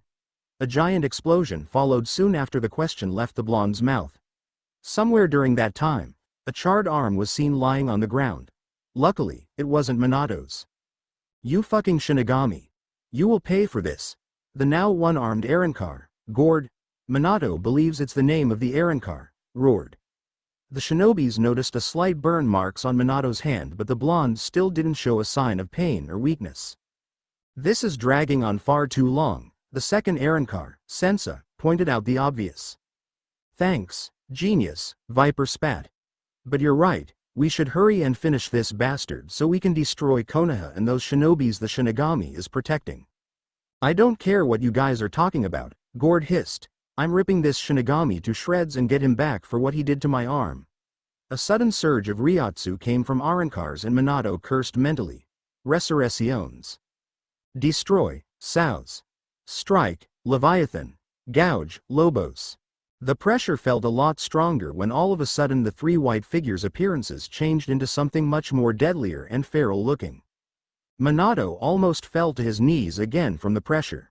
In truth, the blonde had been afraid that the Arankars would unlock their powers sooner before he could kill them. He wished he had knocked on wood earlier. He didn't even want to use Shikai even. Using Byakko can be a taxing thing for him. Then his thoughts wandered to the shinobis behind him. Two he knows very well, one he knows but at the same time not really, and two others he knows nothing about other than the fact they are shinobis from his village. He could see the awe and fear in their eyes. It doesn't take a blind man to do so. Oi! What's going on? Naruto shouted, catching Minato's attention. Nothing much, Minato stated casually. That's what you called nothing much, Sakura cried. Those guys just got stronger, didn't they? It's nothing, Minato replied. They just released their highest potential, but that has never bugged me much. He raised a hand at them. Just go to sleep and when you wake up, you'll be back home. Hakufuku, white crawl. Suddenly, the 5 shinobis felt their eyelids become heavy. The binds on them loosen and Minato watched the bodies fall like flies. Pretty cold for doing, don't cha think? Viper sneered. Minato turned back to face them. I didn't think it was, Minato replied. It would be much better if they were out cold than to see how you're going to die next. Suddenly the atmosphere became thick and heavy. Minato came crashing down at the Arankars like waterfalls. Bankai. Screams of terror could be heard from the forest, and villages within a 3-mile radius could feel an aura of death looming over them. Minato huffed with exhaustion as he hid himself among the trees outside of Konoha's gates, and he watched the scene as Konoha shinobis found the bodies of Jiraiya and the others unconscious just outside of the gates. He mentally applauded himself for having the energy left to carry the humans just outside of his old village, and he watched the shinobis gather the bodies and take them to the hospital to recover.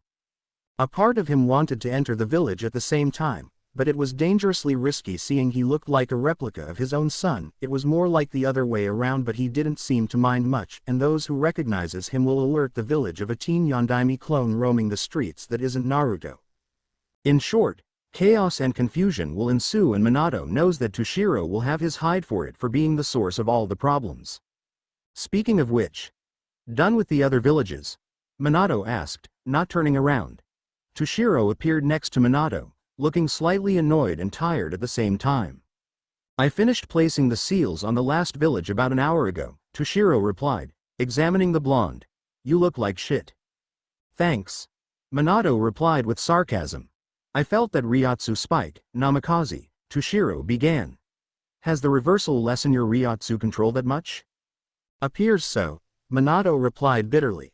I can't par myself against 3 Arankars like I used to do. They released their blades and I had to use Bankai to regain a decent amount of control again, and for the record, I put Naruto and the others to sleep before doing so. It's a good thing to not let them know, Toshiro nodded. Still sane? Do you honestly think that I'm too weak to control my Zanpakuto? Minato replied, offended. A tad bit, Toshiro replied. Minato knew the other was joking, but that didn't stop him from glaring at the other. Cruel vindictive midget, Minato muttered. You know I heard that, Toshiro pointed out. I said it within your earshot for a reason, Minato stated with a grin. Brats. How I hate you all. But I'm your favorite, the broad grin widened. Toshiro was so close on encasing the blonde in a block of ice but decided against it. Whatever. The main thing right now is to do some political talk with your village council right now, Toshiro said, changing the subject. A pain, but since this is your home village, you know how to deal with them better than anyone else, Minato snorted. If Danzo is in charge, then we have a problem, Minato pointed out. Toshiro frowned. Oh, why's that? He has views keeping Konoha safe a little bit to the far extreme side, Minato began. I would have him kicked out of the council board if he didn't have all those connections. And Sarutobi's former teammates sided with him with his political views, so they're the infamous 3 stooges of the council. Your council is too unbalanced. I guess I should meet up with the council itself and help the current Hokage to fix the problem, Toshiro said thoughtfully. If the leader isn't sided with the ungrateful 3, that is, Minato huffed. So how are you going to get an audience with the council anyways? By giving them something to fear about, Toshiro replied, drawing out his blade. Is Hiranmara happy about this? Minato asked, raising an eyebrow. Being a messenger and all? Of course not. Toshiro snapped. But for the sake of protecting this world, we'll cast aside our pride just to do so. The sky began to darken and snow began fall. Soden ni Zace, Hiranmara. Sit upon the frozen heavens, ice ring, Toshiro chanted. He pointed up at the sky and Minato looks up to see the magnificent ice dragon materialize and descend from the sky, roaring and soaring just right about the village. He jumped out of the tree and hovered above the trees to see the villagers screaming and pointing at the dragon. Shinobis were in a defensive stance, unsure what to do or how they should fight against a dragon like Hiranmara. He peered further to see a familiar face stepping out and onto the roof of the Hokage's tower with the Anbu forces just behind them. Tsunade. Minato mentally cheered to know that a former is in charge and not under the control of a certain cripple. The Hokage isn't on the side of Danzo. Minato informed to the diminutive Shinigami. We have a chance. He could see the relief in the other's eyes before he turned back to the village. Hiranmara spread out his wings and let out low grumble. Are you the cage of this village? Hiranmara questioned. Yes, but what is it that you want? Minato heard Tsunade demanded at the dragon. Sensitive ears are really useful for long-distance conversations. I am not here to fight, Hiranmara began. It would be a waste of your people and I am here to send but a message for you. From who? Tsunade demanded suspiciously. Kiri. No, but we have passed them just the other day. My little master, I suppose, wishes to have an audience with Konoha's council, Hiranmara stated. Your village? No, your entire continent has landed itself into a war. What kind of war? Tsunade asked, eyes narrowed more dangerously than before. The kind that will wipe out all you foolish mortals who won't heed our warning. We can help, if you let us, Hiranmara replied just as equally dangerous. The dragon paused for a moment, giving time for Tsunade to think for a moment. What will it be, human? We don't have that much of a choice, do we? Tsunade asked. Just why are you helping us? Red glowing eyes looked back at the sharp amber eyes. Rejoice to know that you have a guardian angel watching over you, Hiranmara replied. This is my little one's response in helping that one person. The dragon began to fade though the dragon's eyes were still on with Tsunade. Within 2 days, my other will approach this village and explain to you of this situation. I have a feeling you will know him when you see him. How will we know it's him? Tsunade asked. The dragon seemed to have a mocking smirk on its face. He is like ice, Hiranmara replied. That is all that you need to know about him. With that the villagers and shinobis watched the dragon disappear from existence but the snow remained falling down from the sky. Shall we have the shinobis scout the lands for the dragon's master? An Anbu shinobi wearing a dog mask asked Tsunade. No, it would be pointless when the dragon's contractor is coming here. Tsunade shook her head. Let the owner come, and tell the clan heads to come in 2 days for the meeting. You don't seem to mind about the date, Toshiro said. It gives us time to solidify our story and make a believable theory about your revival, and how you became an adolescent again. 2 days is just enough for me, Minato began as he sat right next to a fireplace he set up when night fell. The two conveniently found a cave just 4 miles hidden in the forest made by Minato in his younger years. An hour earlier, Minato fished out a couple fishes from the stream a mile away from the cave and then he roasted the fishes on a stick. He joked how it wasn't as great as Kazuki's hideout but it will do. I could just say I was tormented for years and I woke up one day and found myself in this body and you trained me. He examines one of the fishes and took a bite. The fishes are done, he announced and handed Toshiro a stick fish. No, that will raise too many questions and your loyalty will be questioned, Toshiro replied, taking a bite on his fish. Like you told me once, Danzo will badger you, and judging by your current mentality, I doubt I'll be able to restrain you if you decide to go berserker on him. I am not that out of control, Minato huffed. I feel hurt, Shiro-chan. You have no trust in me. I'll hurt you for real at this rate if you keep on calling me that, Toshiro grumbled. You can tell everybody that you aren't whom they think you are.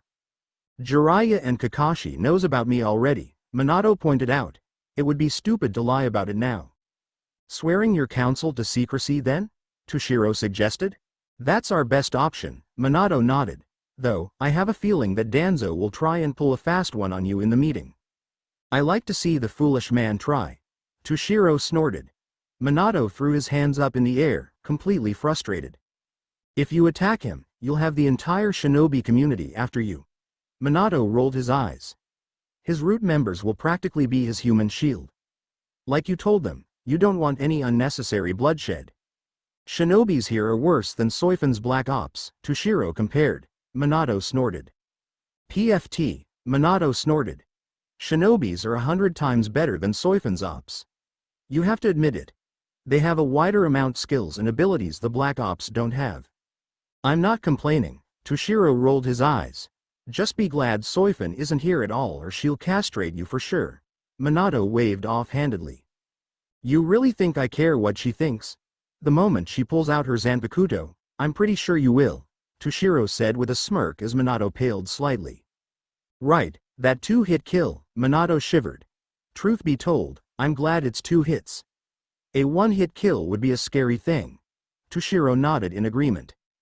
How did you feel when you finally saw Naruto? Toshiro asked, changing the subject. He noticed the blonde tensing, but at the same time, he saw the relief in those blue eyes. He's grown up, Minato replied, smiling. It was a brilliant smile, but the sadness crept back into the blonde's eyes. I just really wish I was there to see him grow up. I bet Naruto would have liked that, Toshiro nodded. But that would be hard, seeing that you couldn't have crossed the barrier back then. I got over that, Toshiro, Minato said with conviction. A person could dream. A dream like that can be used against you, Minato, Toshiro warned, shifting himself to feel more comfortable. Best not to drown in them. / You're not pulling my leg here, are you? Tsunade said, paling slightly when Jiraiya gave her his report of the crater the moment he woke up. Team 7 woke up the next day in the hospital, good to be discharged, but Tsunade ordered Kakashi and Jiraiya to stay to review over their mission. Like Kakashi and Jiraiya, she couldn't believe the things she's hearing. Would I have this look when I'm serious? Jiraiya said. The perverted sage wasn't smiling or grinning like an idiot. The man was dead serious. But that's impossible. Tsunade shook her head. Even Orochimaru can pull a feat such as that. The way Namikaze Minato fought the other day, it was all his style, Kakashi said, not looking up from his porn book. And those 3 Arankars he fought against, they weren't human. Do you really believe a child could move like that or claim that he's a shinigami? Tsunade snapped. Namikaze Minato is long dead from this world, and if he was resurrected, he would have looked like his old self, his 27-year-old self. Not only that, you told me the Shinigami of the underworld ate his soul as payment for sealing the Kyuubi into Naruto almost 16 years ago. There's no way he could get past a god, and you believe in a child who claims he's a Shinigami and the former Yondaime. You even said so yourself, Jiraiya, or do I have to pound some sense into that perverted brain of yours? Life can throw a lot of twists, Jiraiya said, but my guts are telling me that he is Minato. There was no doubt about it. And you agree with this guy? Tsunade asked Kakashi. Agreeing with Jiraiya or not, I do not believe in ghosts, Kakashi stated. It would take more than that to actually convince me. Then we'll have to keep a lookout for him, Tsunade said. She could feel a headache coming up. For now, I have to get ready for tomorrow's council meeting. What meeting? Jiraiya asked. I thought council would meet at the end of each month. Tomorrow we're having an emergency meeting with a foreigner, Tsunade began. You missed out on seeing an ice dragon appearing above Konoha yesterday. The dragon has asked for an audience with the council and me. Its owner will be coming tomorrow to explain the details of a war that our entire continent has been dragged into. Jiraiya and Kakashi's side glanced at each other. I'm guessing that I'm not the only one who believes that mysterious owner has a relationship with Minato. If your story lines up, that Minato you probably saw is the real one. There was silence among the trio before Jiraiya finally spoke up, feeling a headache pounding his mind. The undead, war and my dead pupil being alive again as a Shinigami, Jiraiya muttered. Gah, I seriously need sake, and I need it now. For once, the other two wholeheartedly agreed with the white-haired Sannin. However, one question remained looming over their heads. How will Naruto handle this? 2 days has passed and Toshiro stood in front of the gates of Konoha and was immediately surrounded by masked ANBUs. He hid his Zanpakuto for obvious reasons. Disinterested, he examined the mask each shinobi wore and found each mask represents different animals. Minato did say something about the masks representing the shinobi's persona. It was the same though, none of them was wearing a dragon mask. I suppose you're the village's Anbu guards who works under the Hokage, Toshiro began. Or do you work for the roots instead? Though the shinobis have barely moved, Toshiro knows that some of them were disturbed, both from his rigid glare and knowledge of the roots. The one Anbu wearing a white cloak stepped forward, towering over the short Shinigami, and Toshiro felt like he was under the microscope. Are you the one the ice dragon was talking about 2 days ago? Toshiro figured who the male is. He's the Taicho of the Anbu. The dragon's name is Hiranmara, Toshiro replied. And yes, it is I who Hiranmara was talking about 2 days ago. What is your name? The Anbu asked. Hitsugaya Toshiro, Toshiro replied, his eyes narrowed. Like Hiranmara said, until I see the council, I will not tell you any more information until I'm standing in front of the Hokage and the council themselves. For a moment, the shinobis were silent, but minutes later, they cleared a path for him. We will be watching you closely, the Anbu Taicho warned. If you show signs of hostility towards any citizen of the village or any shinobi, we will not hesitate to attack. They vanished in a puff of smoke, but Toshiro immediately sensed their Ryotsu. They weren't that close, but they weren't too far from him as well. I have no weapons, Toshiro stated aloud. I came without any as a sign of neutrality. Do not think I am here to harm anybody. As Hiranmara told your Hokage, I am here to help and protect this village from harm. The only harm I'll probably do is telling the council off if they don't listen to reason. Without another word, Toshiro began to make his way towards the Hokage tower. The council and Tsunade were silent entered as Toshiro entered the room. Their eyes followed the unknown teen, and if anybody was shocked to find the dragon's contractor was a child, nobody dared to raise their voice. Yet, Toshiro stood in the middle of the room where everybody has their eyes on him. A few moments later, Jiraiya entered the room as well, sitting down on one of the empty seats along with the others. More silence until female of the ungrateful trio Minato told Toshiro about finally end the silence. This is the one that controlled the dragon, Tsunade Haim. Homura, as former teammate of Sarutobi, asked. Tsunade already knew where this was going to lead up to. I believe he is, Tsunade responded, her voice too held a bit of uncertainty. Believing doesn't confirm if the boy is the summoner of that dragon, Tsunade Haim, Sarutobi's former second teammate, Kaharu said. Toshiro decided to interrupt the side conversation.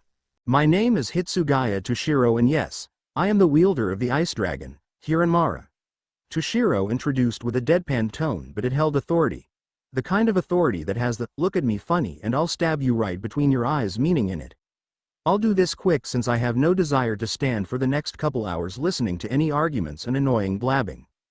However, we still do not have any proof you're the dragon's contractor, Yamanaka Inoichi pointed out. Toshiro scowled. Shinobis are really nosy people. As you wish, Toshiro replied as white energy began to surround him. A giant breeze of wind hit the council. The temperature immediately took a plunge, papers flew in every direction, but the council could do nothing as the strange energy from the boy held them tightly in place. This wasn't chakra, they were sure of that. The power they were feeling is something completely different from what they use, but it's just as effective and dangerous. Eventually, the energy molded and took form. Gasps can be heard, as an apparition of Hiranmara appeared, coiling around Toshiro loosely and protectively at the same time. The serpentine dragon's red eyes looked down at the council, calculating them, then opening his jaws revealing its sharp and ever so shining teeth before disappearing. That was not any summon I've seen before. Sarutobi Asuma said, his cigar was on the verge of falling from the corner of his mouth. The room slowly regains its lost temperature and the council slowly recompose from the small shock. Hiranmara isn't a summon, Toshiro replied. And getting down to business, I am from another dimension and originally it was my fellow colleague who was assigned to this mission to ensure this world's safety. However, he was injured in a battle and I unofficially joined him. Apparently the shock held on a little longer and it took a while for the council to register the boy's words. Where? Is it really that hard to believe? Toshiro scoffed. Your ninjas have enhanced speed, strength, summons, hell. Some of your jutsus allows you to spitfire. Not to mention 9 bijus made out of pure chakra and they're hell-bent on causing chaos. You don't believe in spirits of the dead? We have never exactly seen a spirit walking among us, Akamichi Choza informed, sounding a bit uneasy. Understandable, Toshiro nodded, but that doesn't mean spirits don't exist. You just can't see us until that energy that impacted this continent. I was told that your shinobis, Jiraiya, Hitaki Kakashi, Uzumaki Naruto and 2 other shinobis my nakama wasn't able to identify was able to see his soul self and the 3 Arankars he fought. He turned to Jiraiya. I'm pretty sure you remember that fiasco 2 days prior. He apologizes the fact he can't make it to this important meeting but his energy was drained away after carrying 5 unconscious shinobis back to the gates of the village. Jiraiya looked like he was going to have a heart attack there and then. You know him. Toshiro could feel a headache coming up and his mood went from annoyed to downright pissed off. Stupid Minato. That man will owe him a huge debt after this. If any, the shorter shinigami might just freeze the blonde to the nearest chair and make him fill out his half of the paperwork the moment they get back to Seraiti. He's the recently assigned Gobentai Taicho and I'm the Jubentai Taicho, Tushiro informed sourly. We're colleagues, of course I know who he is. Who is this man you're talking about? Kaharu asked. His glass lens reflected under the light. Tushiro is an analytical type of person, from the tiniest facial expressions, movements and posture. He learned to read such things if he wants to live through the next fight. Shinobis are like gossipers. They want to be informed of everything that's going on. Your ex-Yondaime Hokage, Namikaze Minato, has become a shinigami of Goteiju Santai. He has been the agent of death for the past 15 years. For some reason that answer took a lot longer to process before the council broke out with more questions. Tushiro wondered how much his ears could take the abuse. That is impossible, Danzo stated. After minutes of yelling, Tsunade snapped and literally yelled at the council to be quiet or be ready to be booted out by the Anbu. It is, Tushiro said. In entering Seraiti, Namikaze has a high level of Riryoku already rivaling most shinigamis in multiple divisions. So in response, the Sutaicho gave him the permission to become a shinigami and not once has he disappointed Seraiti. This is insane. A lie. Ludicrous. Mental. Impossible. Tushiro shrugged. Those terms fit just fine. I would have probably feel that way too if I wasn't a shinigami and I have been told of the circumstances but everything I have been said are real. Dragons are known not to lie. We take pride of keeping our words, and Hiranmara will never forgive me if I don't keep my word of harming you and we're here to protect you. Where is Minato? Jiraiya asked. The council looked at the Toad Sannin with an incredulous look. You're willing to believe the words of a child? Tushiro's left eyebrow twitched at those words. If you don't believe me at all, then I shall let Yamanaka Inoichi to read my mind, Tushiro said with irritation. Inoichi was surprised. You're willing to let a stranger to look into your memories? Namikaze Minato has told me that you won't wholeheartedly believe my words, but my memories can be used as evidence, Tushiro said with a matter-of-factly tone. I'm willing to let you see the memories of his captaincy promotion and the battle that occurred a few days back, and the unfortunate result of arriving here. Though his face was expressionless, a small tinge of amusement is evident in his eyes. Unfortunate? Tsunade repeated. Inoichi can tell you once he sees that particular memory, if he has your approval of doing it now. I have nothing to lose, so hurry and decide. Inoichi glanced at Tsunade, and see the Hokage gave him consent. He got out of his seat and cautiously made his way to the teenager. If you really are a shinigami, I hope I'm not going to hell for this. Depends if you overstep your boundaries, Tushiro warned. A nervous chuckle, Inoichi could tell the kid was really serious.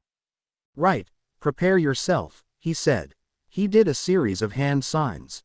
Tushiro was a bit surprised at the speed the man's hands went but didn't show it. This was really his first time to see a shinobi doing hand seals.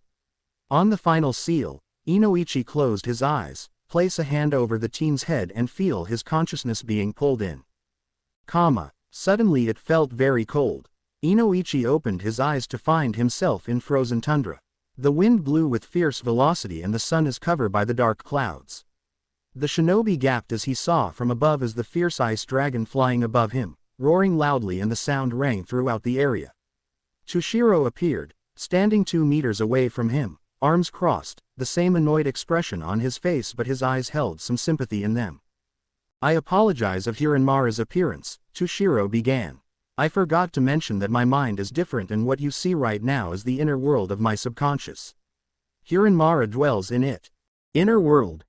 Inoichi barely recovered enough to register the teen's information. The wind was so loud, he was straining himself to listen to the teen. Every shinigami has an inner world inside of them, but that explanation is for me to give in another time. Right now we have to get you out of here before you freeze. With a wave of a hand, the scenery began to change and a dim warm room replaced the ice scenery. Inoichi stood next to Tushiro and examined the 11 other figures in the room. He guessed the man with the long beard and cane is the commander. The authority radiating from him is unparalleled. He also saw a memory Tushiro standing between 2 other figures. The black Shiakusho and white Haori serves as their uniform, Inoichi figured. Is that man your leader? Inoichi questioned. Do not judge that man by his appearance, Tushiro said. It sounded more like a command.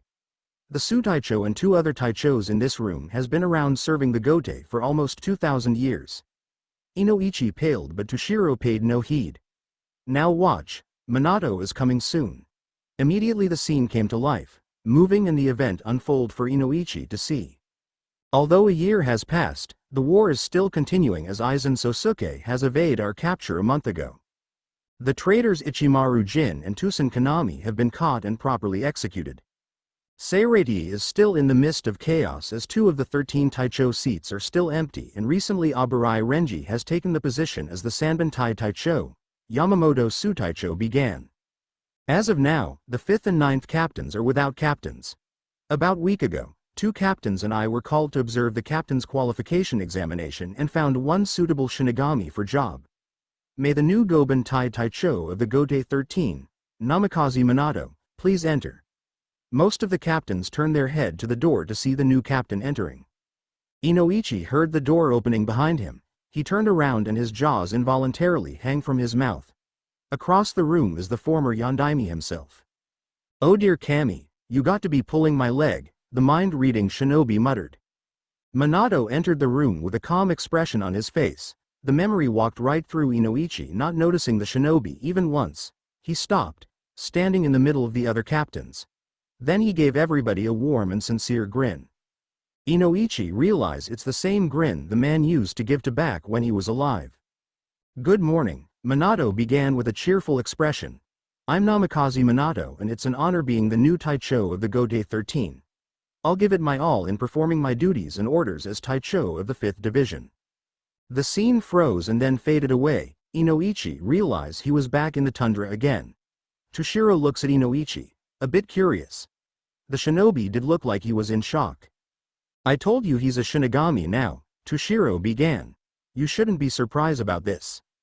"It's still awkward seeing somebody dead," Inoichi replied. "We have seen a jutsu that can reanimate the dead 3 years ago, but the one summoning them back from the dead can also control them. I believed in souls since then, but I didn't believe in gods." "Now you do," Toshiro replied. "Does this mean Minato's a god?" Toshiro paused. "Yes and no," Toshiro replied. "A shinigami is the title humans gave us, but to us, it is merely a name. That is all it is to us, and we are who we are." Quote. Let's go to the next memory, shall we? The scene changed again. From a field of ice, the scene changed to an endless white desert. There are figures in black and white fighting at both sides. The war was evident because of the bodies lying on the floor and blood dyed on the desert. "This happened only a few days ago?" Inoichi asked. Toshiro nodded with confirmation. "Namikaze Taicho and I entered the dome and found that the fight outside was just a diversion. Aizen was using the fight for time, his device, to collect enough energy to open up a portal to this world," Toshiro explained.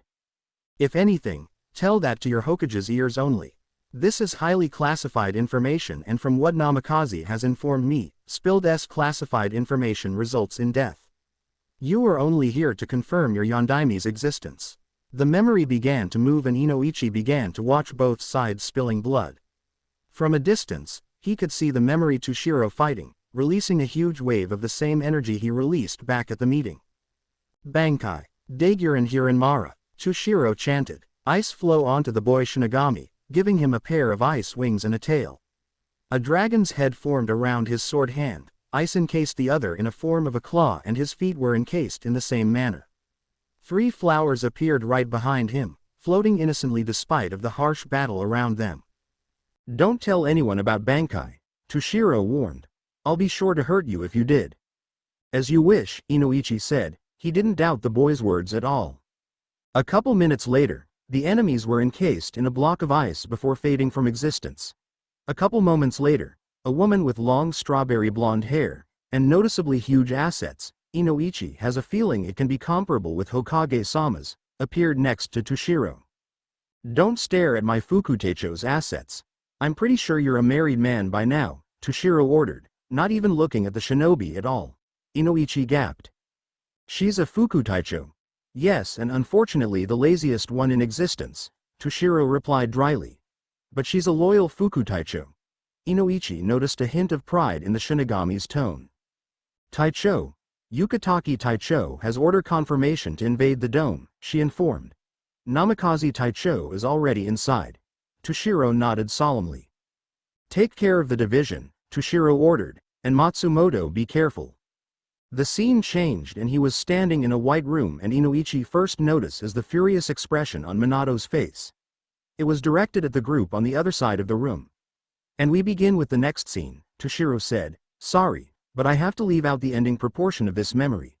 The scene began to move and the two watched the scene unnoticed. Those seals are ninja seals. The man cried, completely livid and his reiatsu leaked out of his body like a waterfall. You stole them from the shinobi continent. Do you understand what they can do? Toshiro asked. Minato shook his head slightly indicating a no, but in his guts, he had a bad feeling about them. These seals were provided to me by a snake, Aizen replied metaphorically. It was a simple task to convince missing nins in exchange for power. The word, snake, registered in Minato's mind and he quickly made the connections. Orochimaru. He hissed. Orochimaru is helping that man out, Inoichi cried, slightly alarmed. Assistance for the secrets of immortality, Toshiro replied. Though, I doubt Aizen's secret of immortality is the same definition as the snake's. Just what is it that you want from the other side? Minato asked. Aizen gave him a cruel smile. Why should I tell something like that to a being inferior to me? He replied, releasing his spiritual pressure. The trio struggled to stand as the same with the espadas and arankars. Minato caught a glance at Aizen drawing his blade and disappearing.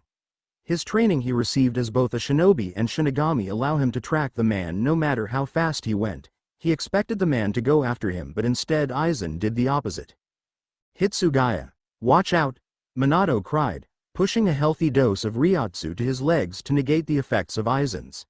He instinctively shunpo and tackled the shorter shinigami down, saving his friend but with a price as he felt blood pouring down his side. Namikaze. Toshiro cried out. The normally stoic Taicho felt frantic for the first time in a while seeing the blonde bleeding heavily. Impressive. You were able to break free from my spiritual pressure, Aizen stated the matter as if it was a bad thing. You have gotten stronger since I last saw you in Tusen's division as a third seat. But then again, you could have just easily overpower any Fuku Taicho when you wanted to. Maybe a Taicho even without a Bankai through that tainted soul of yours. Hypocrite, Minato snarled, one hand holding his profusely bleed wound. If you go to the other side, I will personally hunt you down and kill you. Tough words for a child who's about to die, Aizen states. Why do you bother using such strong words when you're at the weakest? Aizen made his way casually back to the device. If you must know, Minato-kun, I've been looking into the subject of Jinchurikis and the monsters residing in them. The man looks at them with cruel and cold glance of victory. And the power they will have if I were to change them into a hollow. They'll make a fine group of espadas, won't you agree? And the Kyuubi no Kitsune, he'll make a greatest espada of them of all. The scene disappeared and the two stood in the middle of the frozen tundra again. Thereafter Naruto, Inoichi said in disbelief. The Kyuubi is known to posse's unlimited chakra. In death, it would mean that it could posse's unlimited Reiatsu, Toshiro explained. And Reiatsu is the energy of the dead. I know that, Inoichi exclaimed, and then his voice lowered. About the unlimited energy part anyways.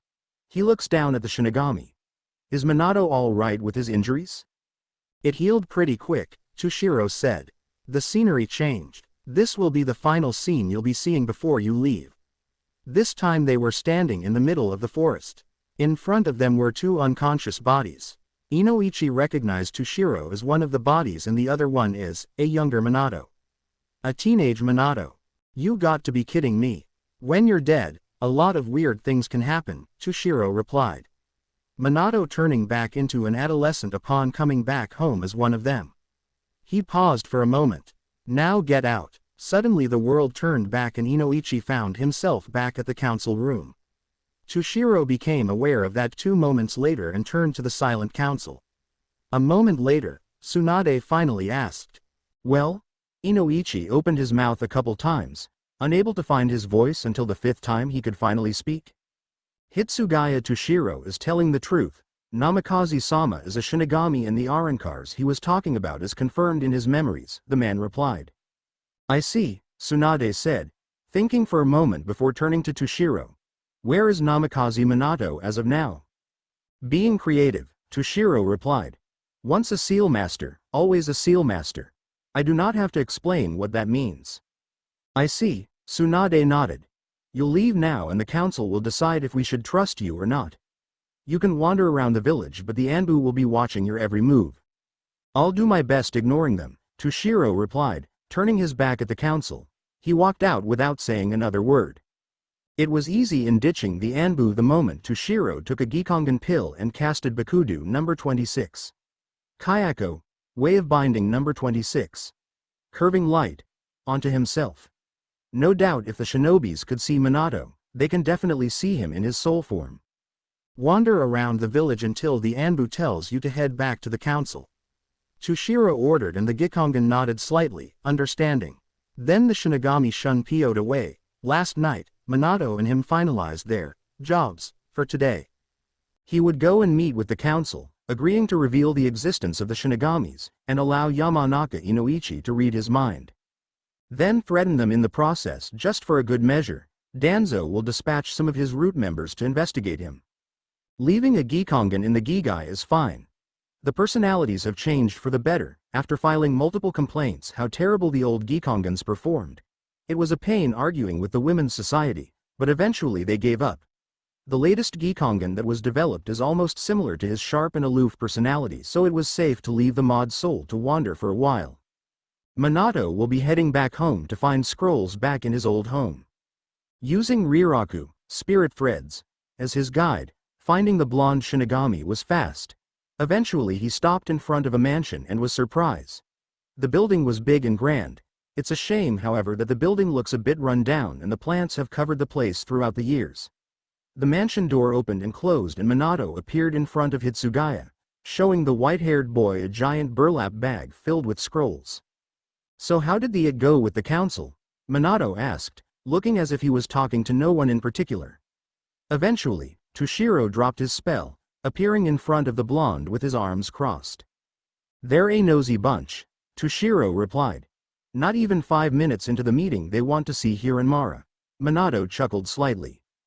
Same old council, and the ungrateful trio? You said they have been there since the Sandame's reign, right? Minato nodded.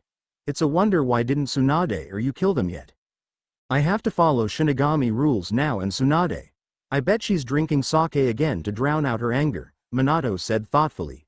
Teal eyes rolled. Great, a Hokage version of Matsumoto, Toshiro muttered. That's just what a village needs. Matsumoto doesn't have a terrible gambling addiction, Minato pointed out. Otherwise your division will be in a huge debt. A scowl graced Toshiro's features. I hope she doesn't develop one anytime soon. He decided to change the subject. What did you exactly get in from your house? Minato looks at his bag and rummaged out a scroll out of it, giving it to Toshiro. Scrolls, Minato replied. These are mostly my notes I wrote down when I was alive. They're all coded so I can translate them and use them as reference to make more seals. Toshiro opened a scroll and skimmed through the notes for a moment before glancing at Minato. It's rubbish. It's coded, Minato insisted, snatching the scroll back, and a tinge of red can be seen on his cheeks, most likely from embarrassment. Then don't hand me something coded, Toshiro replied. Then I'll be heading back to inside the house, Minato announced. I didn't exactly collected all the scrolls inside and the years of dust cloaking them wasn't a big help.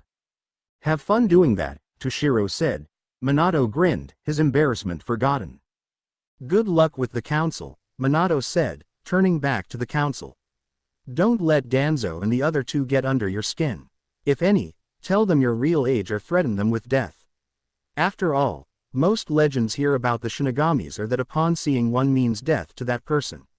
They don't know that we are not allowed to kill a living human unless ordered to. Shinigami legends are far too overrated, Toshiro replied. But it goes to our advantage, Minato grinned. Toshiro didn't reply but he inwardly agreed. He PO'd out of there before Minato can say goodbye. Same old, Toshiro, he muttered before turning around to the garden. He remembered a red-head kunoichi who used to rest under the biggest tree in the garden and smile back at him when he comes home for lunch and work. He shook those thoughts out of his mind. I miss you, Kushina. His casted the Kyoko before he enters back into the mansion. Toshiro entered the council room at the wrong as he noticed the aura of anger around the Hokage and the 3 senior council members. He could tell that the decision-making is at a standstill or that they made one really stupid decision that would end up hurting the village itself. Danzo and the other 2 has a tendency of doing that, apparently. The ungrateful trio may have the best of interest for Konoha in mind, but they seem to be more into having a war than keeping peace. We have come to a decision of accepting the help of the Shinigamis, Tsunade said, nodding. We also agreed that Namikaze Minato and you could stay in the village, but there are conditions you would have to follow. Toshiro raised an eyebrow. There are rules and laws even Shinigamis has to follow, Toshiro informed. If those rules conflict your conditions, then we shall not follow them. I'm a stickler for our laws than human laws. I see, Tsunade said. Then I'll tell you the conditions the council has asked for and you can tell us which ones you can follow and how we be lenient towards the one in the you can't follow. Fair enough. A noticeable aura of relief can be felt throughout the room and Toshiro guessed that they didn't think he would agree to anything. We have only 4 conditions, Tsunade began. The first one is that Namikaze or you have to report to us when are you leaving the mission and why. That are plans in which you are to take action next. That is agreeable, Toshiro began. But we will not go into detail of our mission, Toshiro warned. I hope you can understand that not all information can be shared between the living and the dead. Shinobis are known for their secrecy if I might add, and we Shinigamis have the rights to have our secrets as well. There were a few mumbles here and there, but a signal of reluctant agreement was there. 2. Do not draw too much attention to the village, Tsunade said. Toshiro almost glared at her. Did she not notice the color of his hair or the reiatsu around him? He stands out enough as it is. We'll try to do that, he grumbled. Third is that you abide by most of our laws here in the village. Hopefully Minato has told you about them. Tsunade said. Or we can give you the rule book after this. I know the most important one is to not attack the citizens, Toshiro replied. But if they were to attack me, I'll personally disarm, bind and take them to you for punishment. Tsunade had to squash the smirk that was trying to appear on her face. She's beginning to like this sarcastic Shinigami. The last request? Toshiro asked impatiently. Tsunade hesitated and Toshiro calculated that what she's going to ask him something that would upset him for sure. She didn't want to say the next thing and knowing why, she's forced to. Damn, just how messed up is the political powers of the village anyways? Tell the boy the last request, Kaharu ordered, and immediately she earned the coldest glare by the diminutive Shinigami could give to her as of the moment. Most likely the last request was suggested by the U3 senior council members, Toshiro deducted. If it's a bad request, my anger will be directed towards her and nobody else.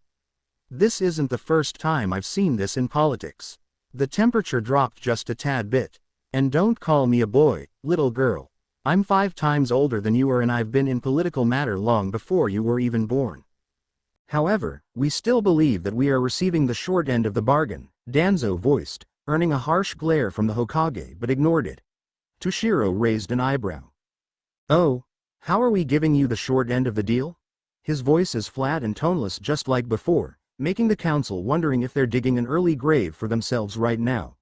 We're protecting you with our souls, and Namikaze is willing to sacrifice his soul twice. Despite of that, you still think we're giving you the short end of the deal. Nevertheless, Danzo is still challenging the short Shinigami. Yamanaka may have entered your mind to see those memories, but exactly how much of those memories are true? A certain blonde clan leader has to squash down the urge to attack the senior council for the insult. Why didn't Namikaze appear with you for the meeting, and how can we expect 2 Shinigamis win against an army? You sound almost as if you expect us to lose against them, Toshiro replied, calculating Danzo questions. And you think I'm here to see you all die? The council tensed rigidly as they felt the familiar coldness. A Shinigami duty is to keep the balance of life and death in an equilibrium. You are still a stranger in this village, Danzo argued, and strangers are not to be trusted. So you believe Minato is a stranger? Toshiro asked with an expressionless facade, his eyes never betray his emotions. The very man who saved your soul from the Kyuubi almost 16 years ago, and the boy who he wished that you all see as a hero becomes a scapegoat for hatred. He trusted you all, but you were the ones who betrayed him. The council members tensed. Do not think Minato's soul wasn't there in the meetings you all voiced on killing Naruto. Don't think you know his soul wasn't there screaming at you when you were so close on voting for the death of Naruto, and Toshiro's eyes flashed a glare of promised pain and death to the council. Don't think he'll be all too happy on seeing you all as well. In my eyes, you should be seen as the strangers, not him. Do not think I'm really doing this out of the kindness of my heart, human, Toshiro began. I really don't care if you die or not. I personally don't like spending my time dealing with a bunch of suspicious shinobis.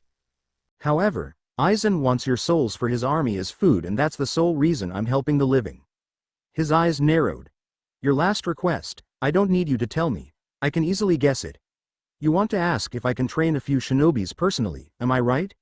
His tone sounded a lot dangerous than any of the other times he had spoken to the council. Hesitantly, Tsunade reluctantly nodded. I can't train a human out way of fighting. But Namikaze, he's dead, Toshiro cut off curtly. He had the power and making of a shinigami after he died. It's true shinigamis learn the same basics and fundamentals, but the real learning comes from their partnered spirits, and no two shinigamis have the same spirit. I could tell you now, just go on with your daily life doing what you humans normally do in this village. Namikaze and I will do what we can do for the village and protect this continent from the hollows and Arankars. I would prefer if you accept fewer missions for the safety of your shinobis. You're only sending them to their deaths if you don't take my advice to consideration. We understand, Tsunade said sharply, eyes shine with relief knowing that she wasn't pressured or threatened by Toshiro at all. The young-looking shinigami has a killing none that she has ever felt before. It's either that or she's extremely happy that a boy shinigami just chewed out the disabled warhawk. Figuratively, of course, it's a shame he didn't do literally. He pivoted, heading towards the door, surrounded by a wave of dignity around him. If that's pretty much for the meeting, then I shall leave and explore Konoha just a little bit longer. For now, but I prefer if that you keep this as a triple S-class secret. Those who break that, we'll see how creative Hiranmara can be. He didn't have to turn around to see the council members shiver involuntarily at the thought and opened the door. Before he even took a step out, a howls rang throughout the village. The cries sounded hungry and violent, thirsty for blood. What was that? Hyuga Heishi finally questioned Toshiro. The shinigami turned around to the council with a neutral expression. That was a cry of a hungry hollow, Toshiro replied. Looks like my first mission is here in the doorsteps of Konoha. I was hoping Aizen would make a move much later on, but I should have expected this scenario. Without another word, he shunpioed out of the building and towards the direction of the cries. Somewhere in a pile of scrolls, Minato sneezed and a cloud of dust surrounded him. The piles and piles of dust meant that this place hasn't been touched for many, many years, meaning Jiraiya and Kakashi hasn't visited this place for a long time now, for obvious reasons. Nobody else would dare enter the house itself to look for his work due to the ancient barrier his family placed up a long time ago. He was told of his as a young child. The Namikaze was never a large clan when they existed in Konoha. Many had died before or during the Third Shinobi War, leaving Minato as the last member. Then he died, and now Naruto is the sole living Namikaze left without any knowledge of his origins, assuming nobody has told the boy his heritage yet. He felt annoyance stirring in the back of his mind, and Minato's thinking look turned to an annoyed one. Shut up, Byako, he mutters as he scanned through his scrolls. If you are so worried about the boy, why don't you see him already? Clearly his spirit hasn't been taking his daily naps. I heard that, Minato winced. I don't know, Minato began. If he sees me now, he might be able to make a connection with just about everything. They could be passed as twins. Save for the fact that Minato doesn't have whiskers, the adults wouldn't have that much of a problem in making the connections. He was afraid. Yes, it's probably the most logical thing the blonde can make out so far. Afraid that his son will hate him, detest him, and plausibly be rejected. If he's more like your mate, he'll be much slower than you think. Minato could hear the spirit's distaste, and the blonde scowls back. Say that again and I'm coming back in there and pound you to the ground, Byako. He threatens. The voice chuckled deeply, amused with the blonde's challenge. Tough words coming from you as of the moment, and didn't you vow when you can reassure the safety of everybody's, you'll meet your son when you can. Amusement can be felt through their bond, and Minato had to bite down his tongue when he felt someone just outside of his abandoned home. He ignored his spirit's rambling and focused on the stranger. It wasn't Toshiro, that's for sure, and nobody knows that he's in the village anyways. He heard the front door open and close. It was a soft click, but Minato sensed the stranger coming in. His eyes narrowed, and under his Kyako spell, he shunpio'd downstairs with a kunai in his hand. In the living room, it was Jiraiya standing in the middle of the living room. "Jiraiya!" he called out. The Toad Sannin jumped before recomposing himself. "Minato!" he called out, not being able to see his former student at all. Minato eventually dropped his spell, appeared in front of the Sannin. He had to duck to dodge his sensei's automatic reflex when the older man pulled out some sharp kunais. Minato doubted his Gigai would feel that much pain, but he didn't like the thought of the old pervert having a heart attack because of him standing there with 3 kunais embedded in his body, and he's waving it off as if it was nothing. "Wow, sensei, you're easy to scare," Minato said offhandedly. "So you got out of the meeting with a cage bunshin?" "I have chest pains now, Minato.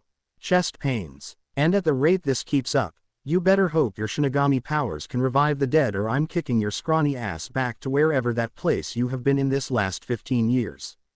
Jiraiya threatened as he has his hand over his heart. Minato grinned sheepishly. "Sorry, by now I thought you would be used to my disappearing and reappearing act after all those times I used the Hiraishin in front of you," Minato said in a not-so-sorry voice. "And Shinigamis aren't allowed to bring the dead back to life. Once your chain of fate breaks off, of course." Jiraiya sighed. "You haven't changed one bit, have you, Minato?" "It depends on the changes you're talking about," Minato shrugged. "Anyways, how did you find out that I was here?" "Your partner said you were being creative. Your home is where you're usually the most creative, before you blow yourself up with whatever new you're creating." Minato huffed and crossed his arms, glaring at his former sensei. "I don't blow myself up, sensei," Minato corrected. "They're just scientific miscalculations." "That's what you said when you rammed yourself to a tree with your Hiraishin on your first run." Jiraiya snorted. Minato's expression darkens, but it didn't faze the old man one bit. The Sannin let out a loud obnoxious laugh and ruffled the blonde's hair. "You haven't changed one bit, Gaki." After a while, the embarrassment faded and the blonde's expression turns morbid. Jiraiya noticed, and slowly his laughter died down to a forced cough. "What's on your mind now, Minato?" Almost looking as he just snapped out of a trance, Minato looked up with an innocent face. Oh, it's nothing. Just something that I have been reminded of." The both of them, and they sat down on the old dusty sofas. "So how was your meeting with Toshiro Gigi?" Obviously he didn't want to stay with that subject for too long. "You actually call that Gaki a Gigi? He's hitting his 300-year mark soon. Old enough to be my and your great-great-great-grandpa," Minato shrugged. "Hanging out with Toshiro all these years made me immune to most of his threats and frosty reiatsu. We're sparring partners, most of the time." Jiraiya blinked once and shook his head. "You always seem to be the type who would befriend with geniuses and giant spirits." Jiraiya frowned. "You don't have one, do you?" Minato laughed. "Of course, Byakko is my spirit," Minato replied. "Every Shinigami has one as their partner. They can take just about any forms, from looking like humans, animals, and mythical creatures, like Toshiro's dragon. In a sealed state, they look like normal blades." "Why didn't you attend the God-forsaken meeting?" Jiraiya grumbled. "When that dragon appeared, I thought I was going to be its next meal or something." "Yeah, and have a squad of ANBUs holding a kunai against my neck," Minato said with a deadpan tone. "You know Danzo hates me. Ever since I became a Hokage, he'll make every reason that's illogical and stupid to claim I'm a fraud. I could just bind the guards down like what I did to you, but that'll worsen the situation." He paused for a moment. "The dragon's name is Hiranmara, and you should be more formal in addressing Hiranmara when they're around." "I learned the hard way." Jiraiya blinked. "The world is mad," Jiraiya finally said. Minato grinned. "Everybody is mad in their own way, sensei. If you think Toshiro and I are mad, I suggest you to meet Kenpachi and Kuretsuchi. They're the residence powerhouse fighter and mad scientist captains." Jiraiya blinked slowly before sighing, obviously tired from soaking in the newfound information he's getting today. "This is just too much," Jiraiya muttered. Seeing you again after all these years. Find out we're now official meals for evil spirits and you. You became a shinigami. He paused for a moment, thinking. We're dead, aren't we? Sensei, you're overreacting, Minato said sheepishly.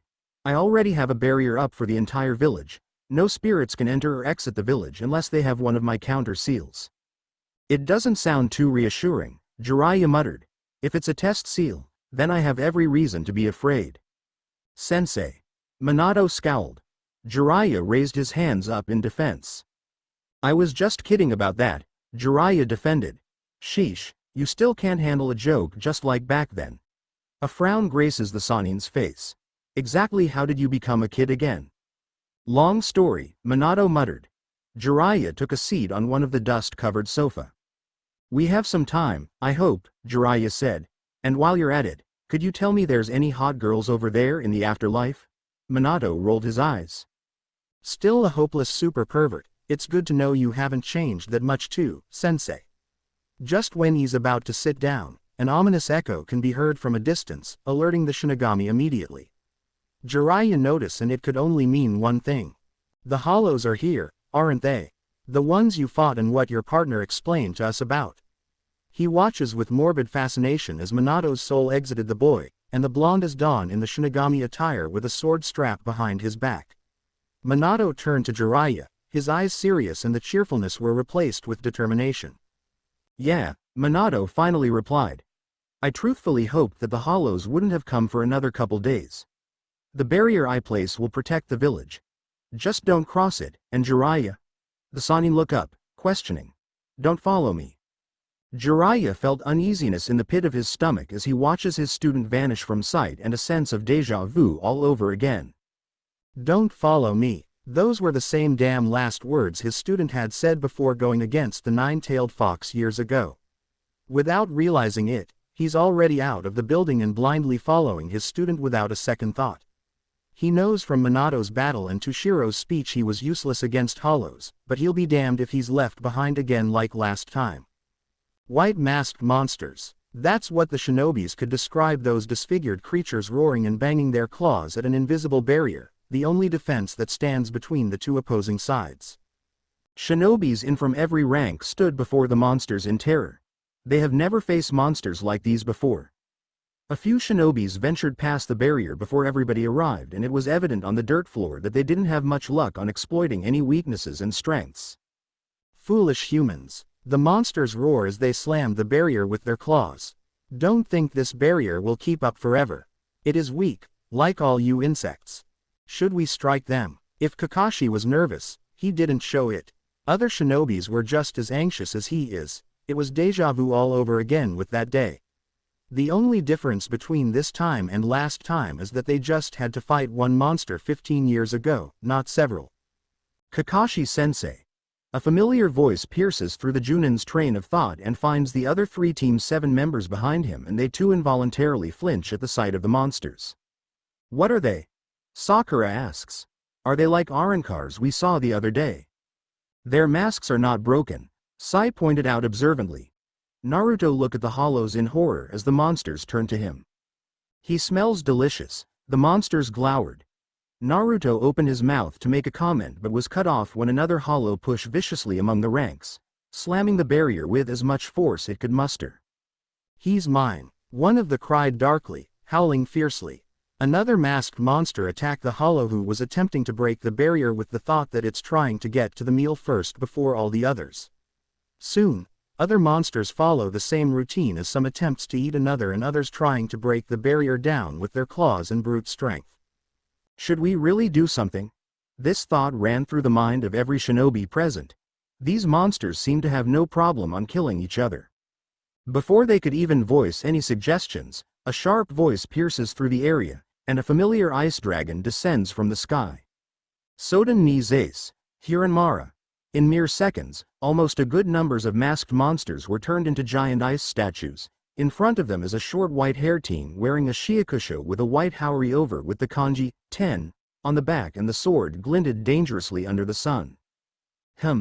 After fighting with Arankars this past year, I'm actually disappointed Aizen sent out the weaker ones to do the job, the newcomer said with a flat tone.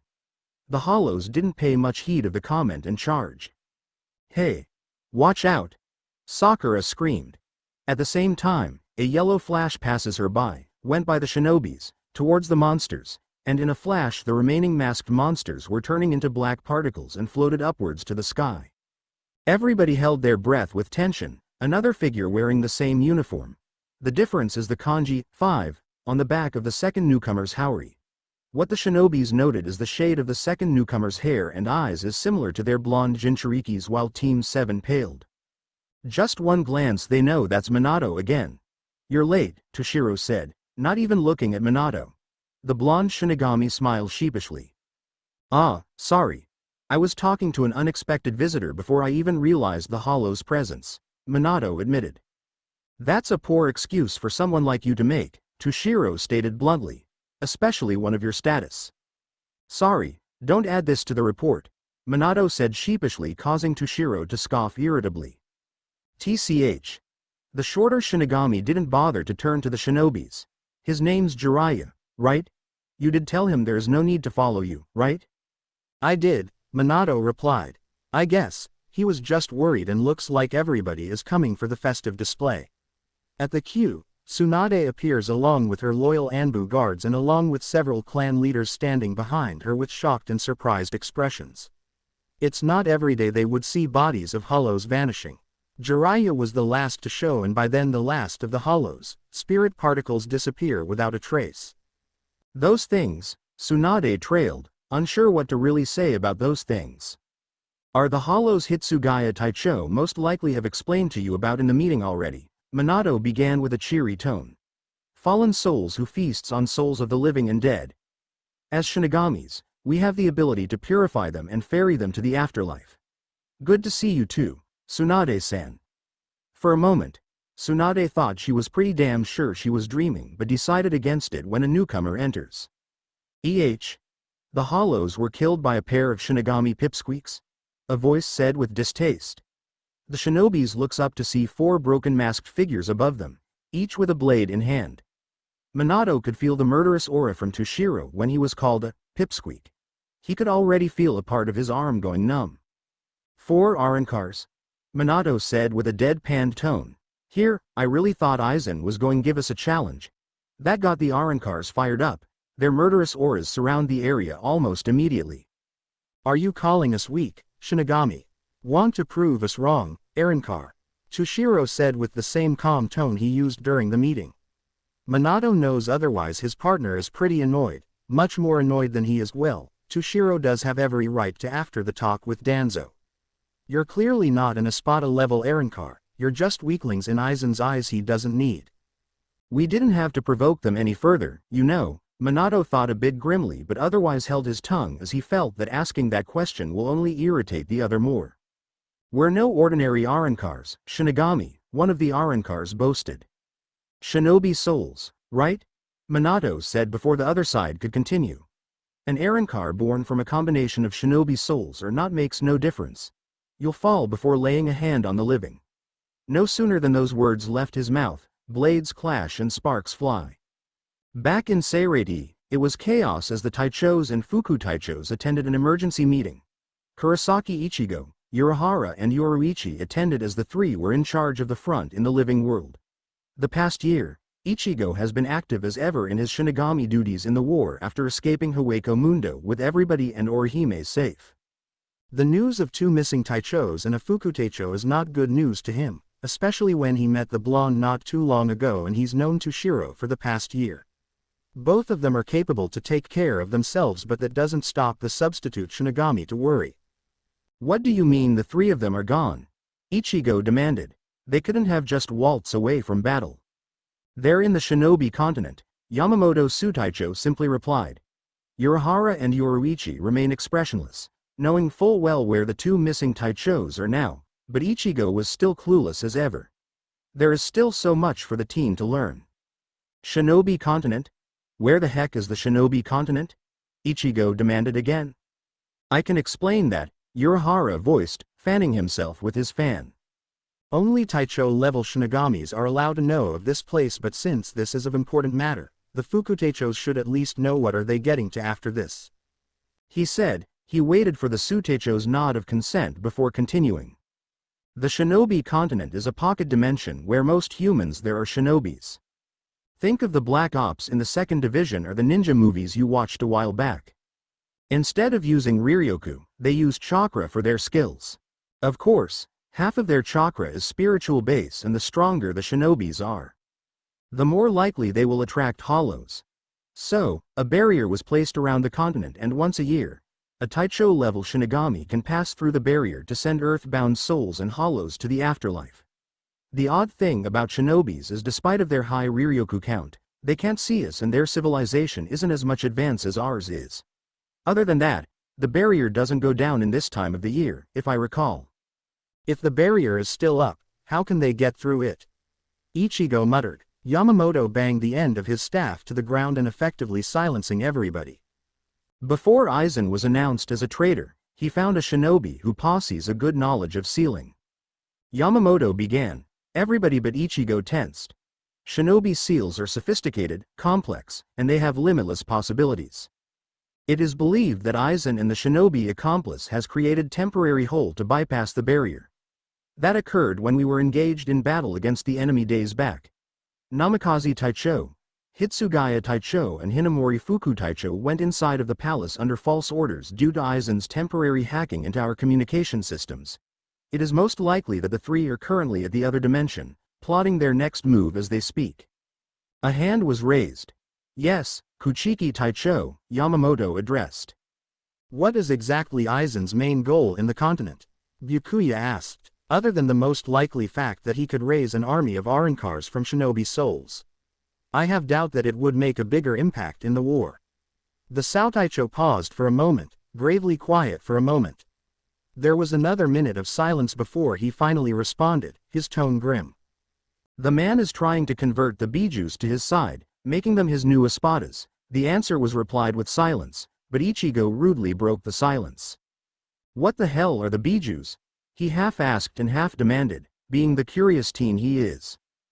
Beings that you wish aren't your enemies at all, Urahara replied with a grave tone equal to the Saotaicho's. There are 9 of them, Kurosaki. The more tails they have, the stronger they are, and the strongest of them of all is the Kyuubi no Kitsune. The Kyuubi is known for his malevolence and having unlimited powers. No doubt Aizen would want that Biju to be his new espada number 0. We can consider ourselves dead if we were to face that monster. Only one word can summarize the whole meeting, and Ichigo voiced out everybody's thought. Shit. Happy birthday, Uzumaki Naruto. There's no freaking way.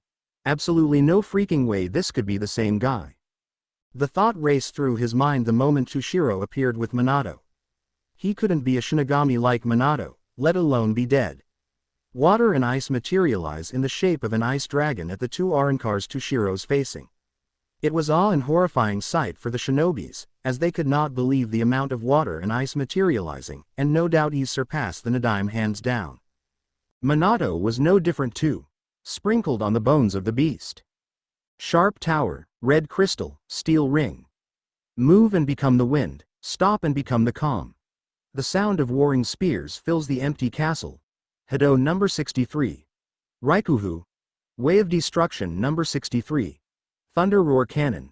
Minato chanted before firing out a massive wave of lighting towards the other 2 Arankars. The blonde shinigami didn't look like he has a main element like Tushiro, but that doesn't stop him from giving the enemy a hard time.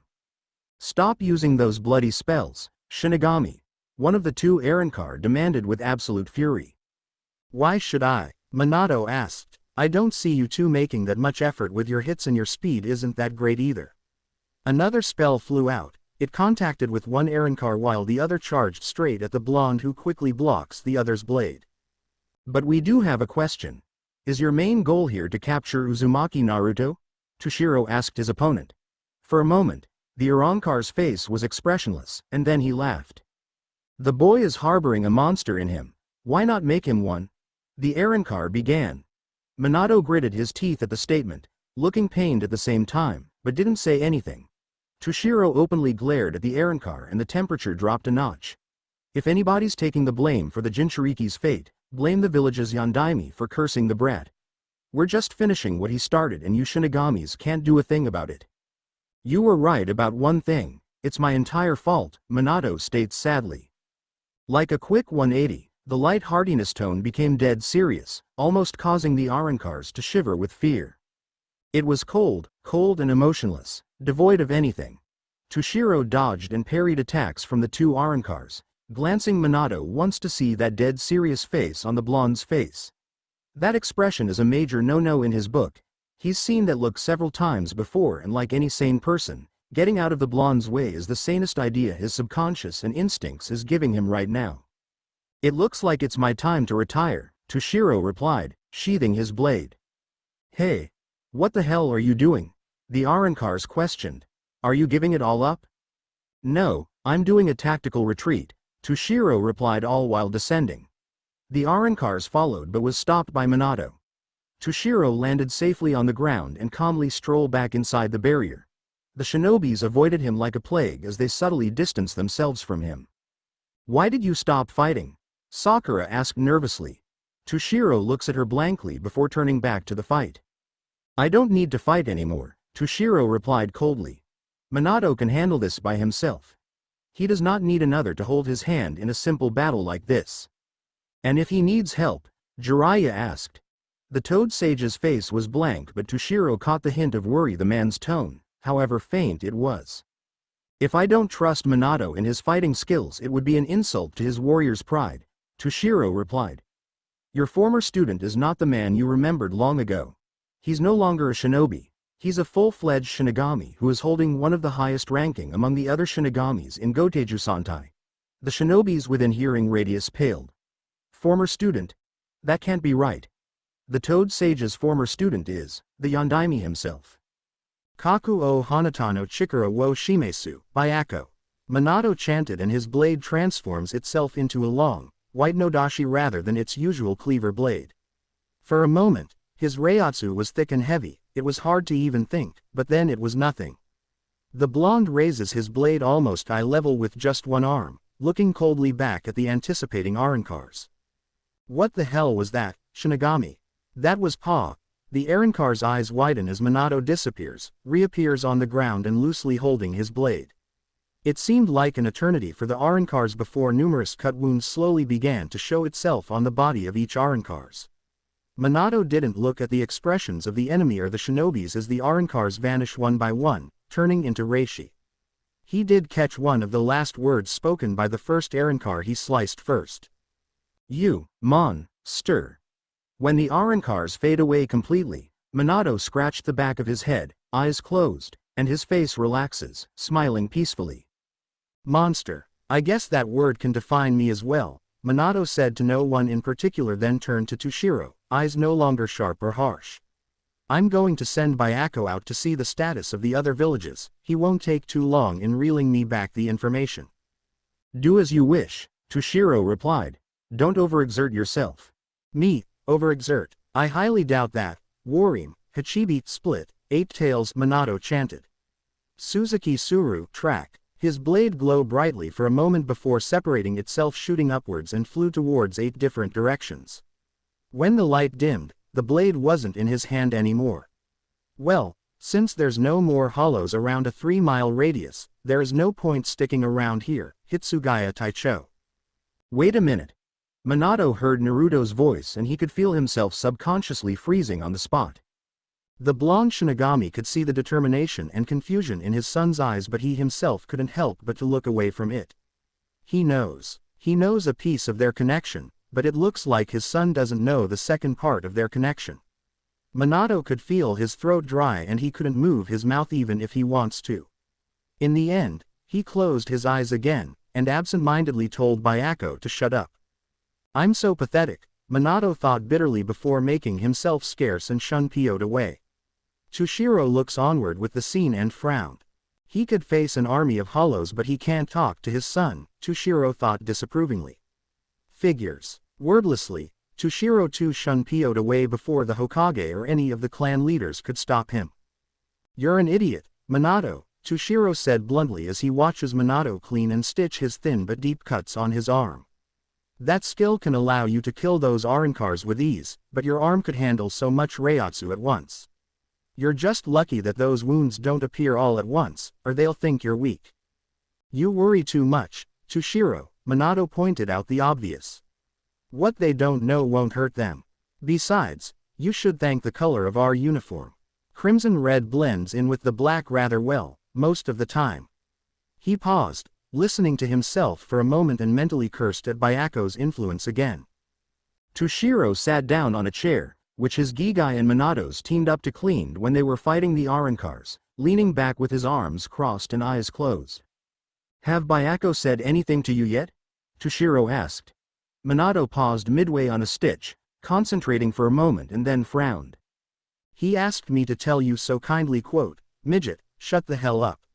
I'm doing the job as fast as I can, unquote, Minato said with amusement as a tick mark appears on the older Shinigami's forehead. His words, not mine, other than that, so are no other signs of villages being attacked, saved for a few hollows here and there. Byaku took care of them. Looks like Aizen want to figure out how to get through your barrier. Minato rolled his eyes.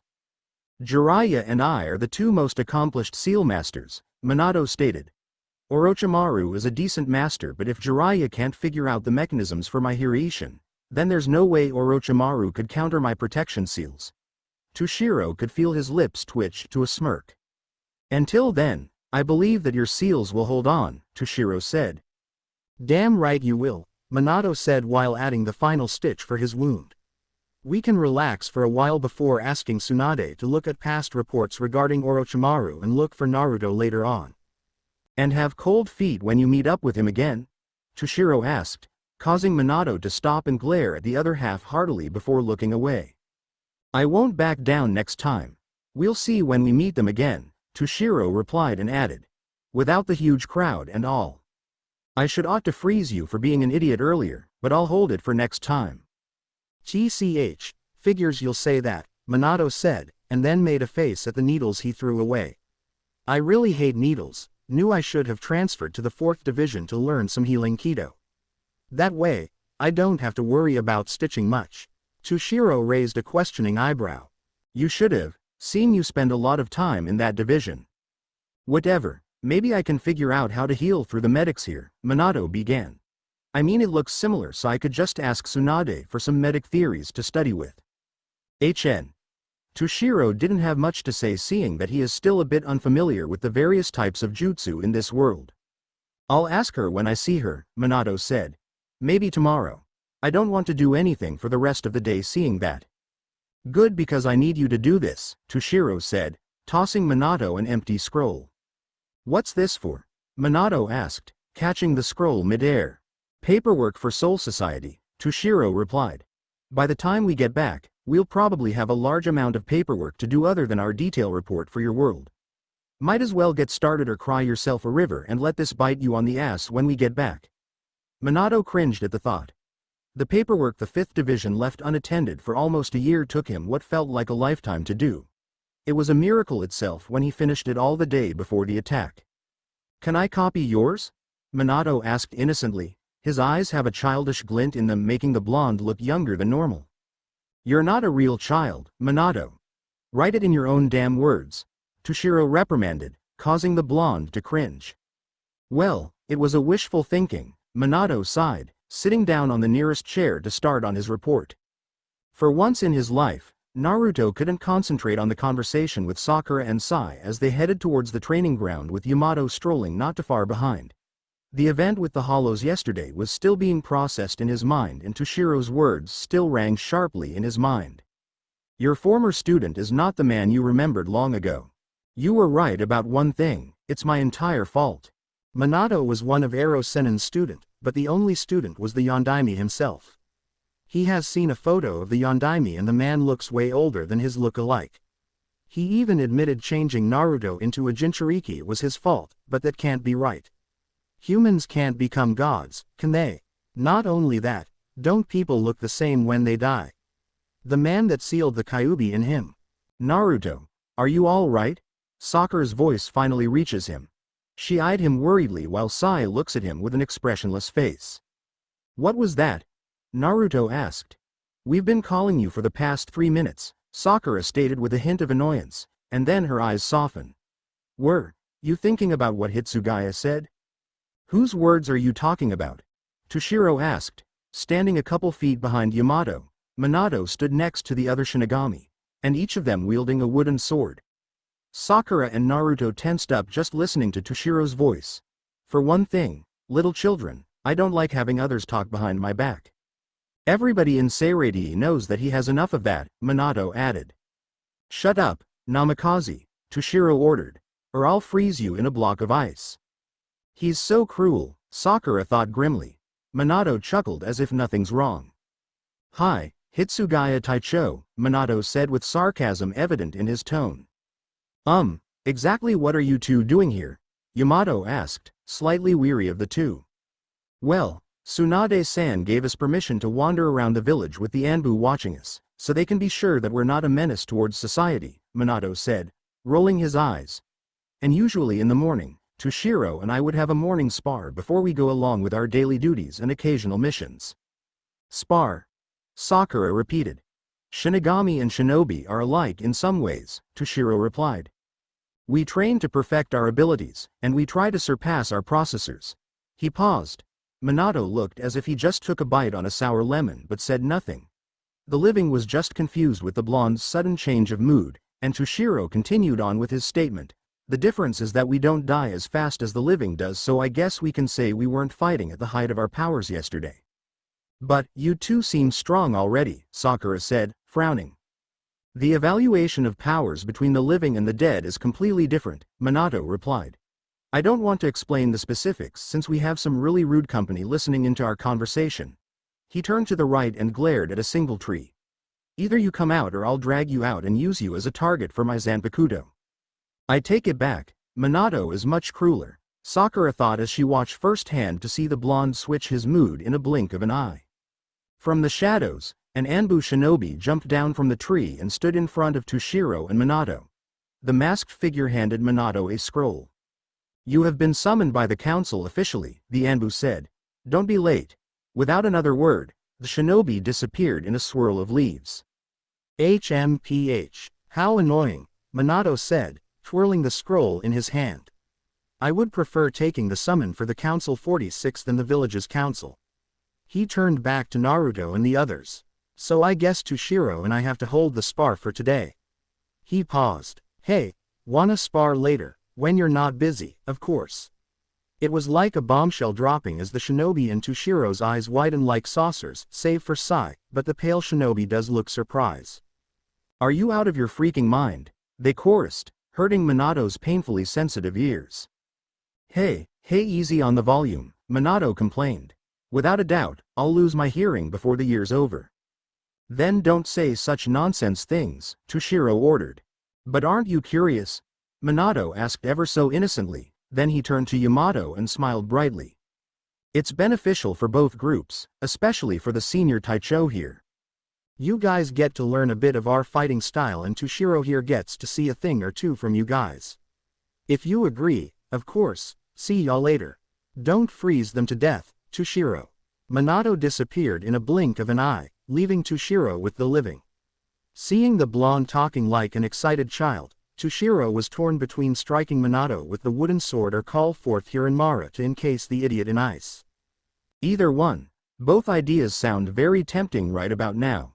That idiotic brat, Toshiro muttered before turning back to the group.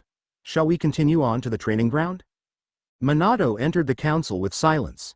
The first thing Minato acknowledged was the seething anger radiating from the Godem towards the council members. Behind her is Jiraiya. The usually fatherly sage has his serious mask on, so Minato was sure that whatever the council is planning, he wouldn't like at all.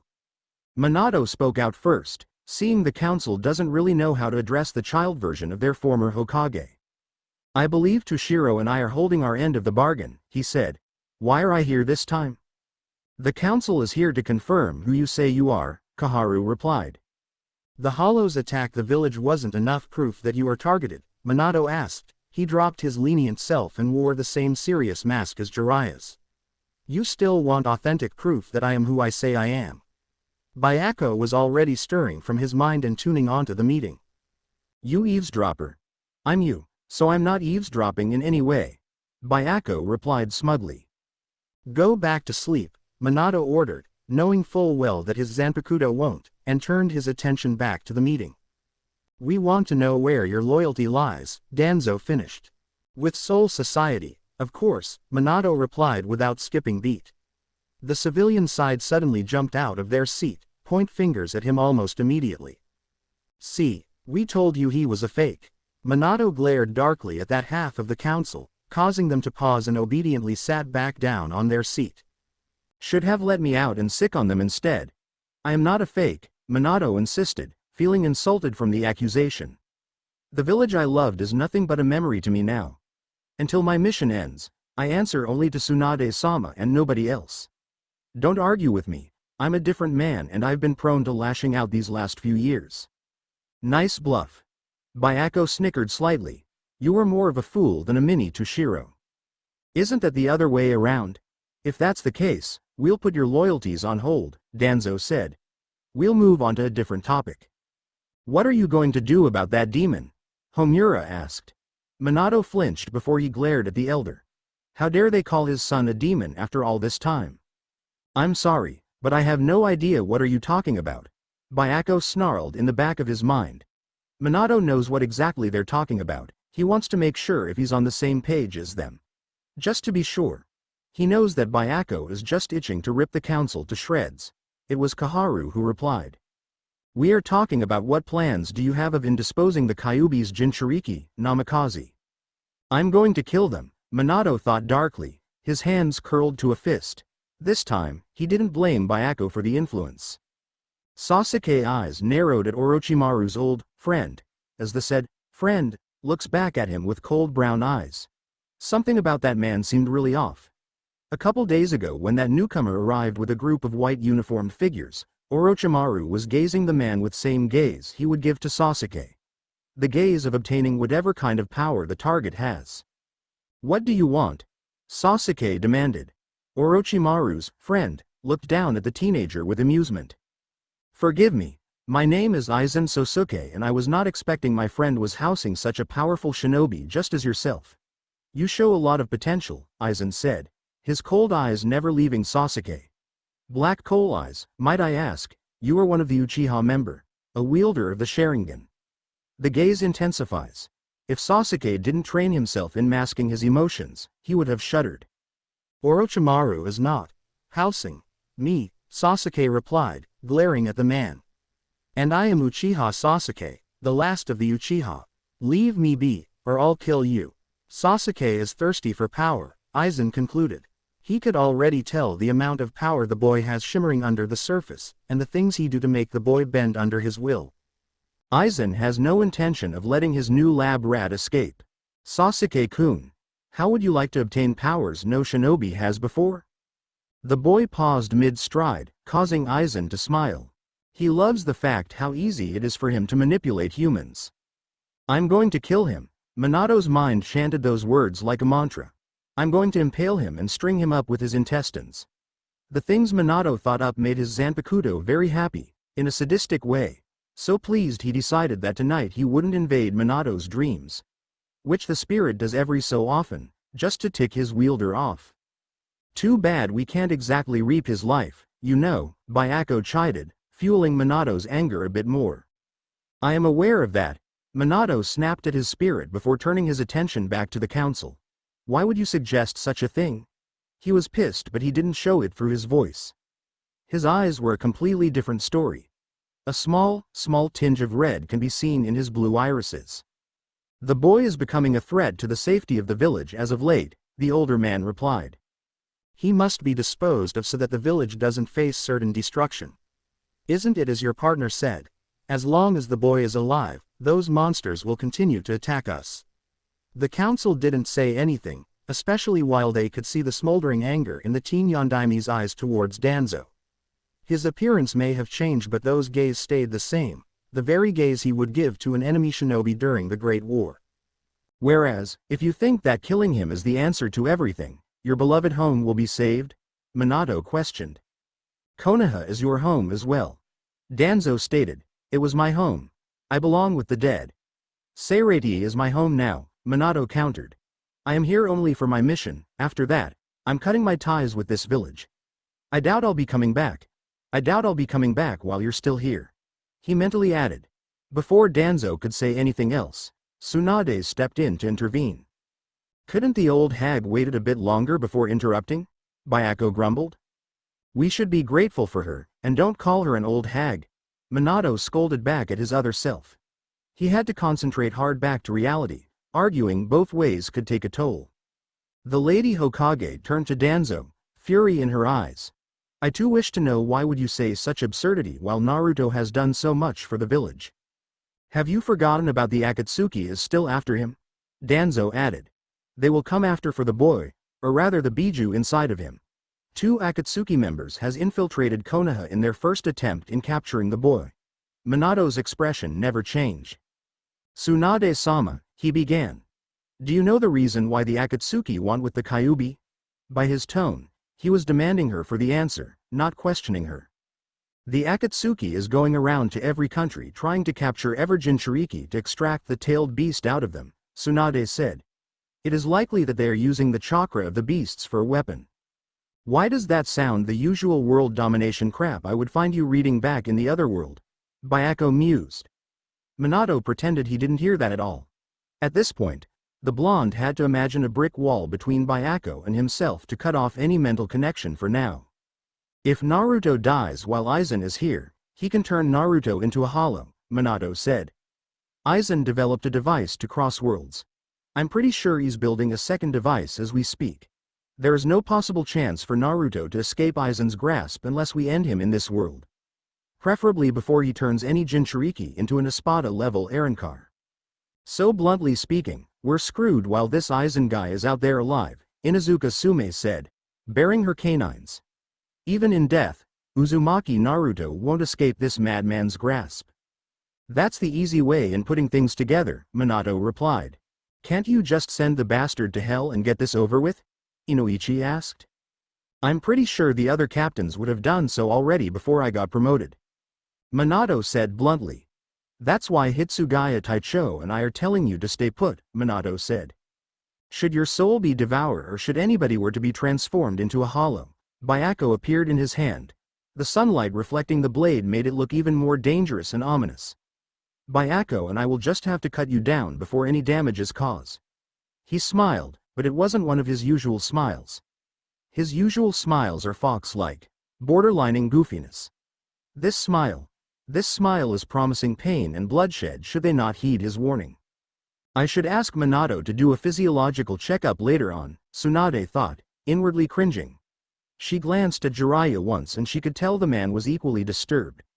Not only did it worry her, it made her wonder if this was really Minato or this, Bayako, he spoke of, considering Inoichi did mention something about a dragon living inside the other Shinigami's mind.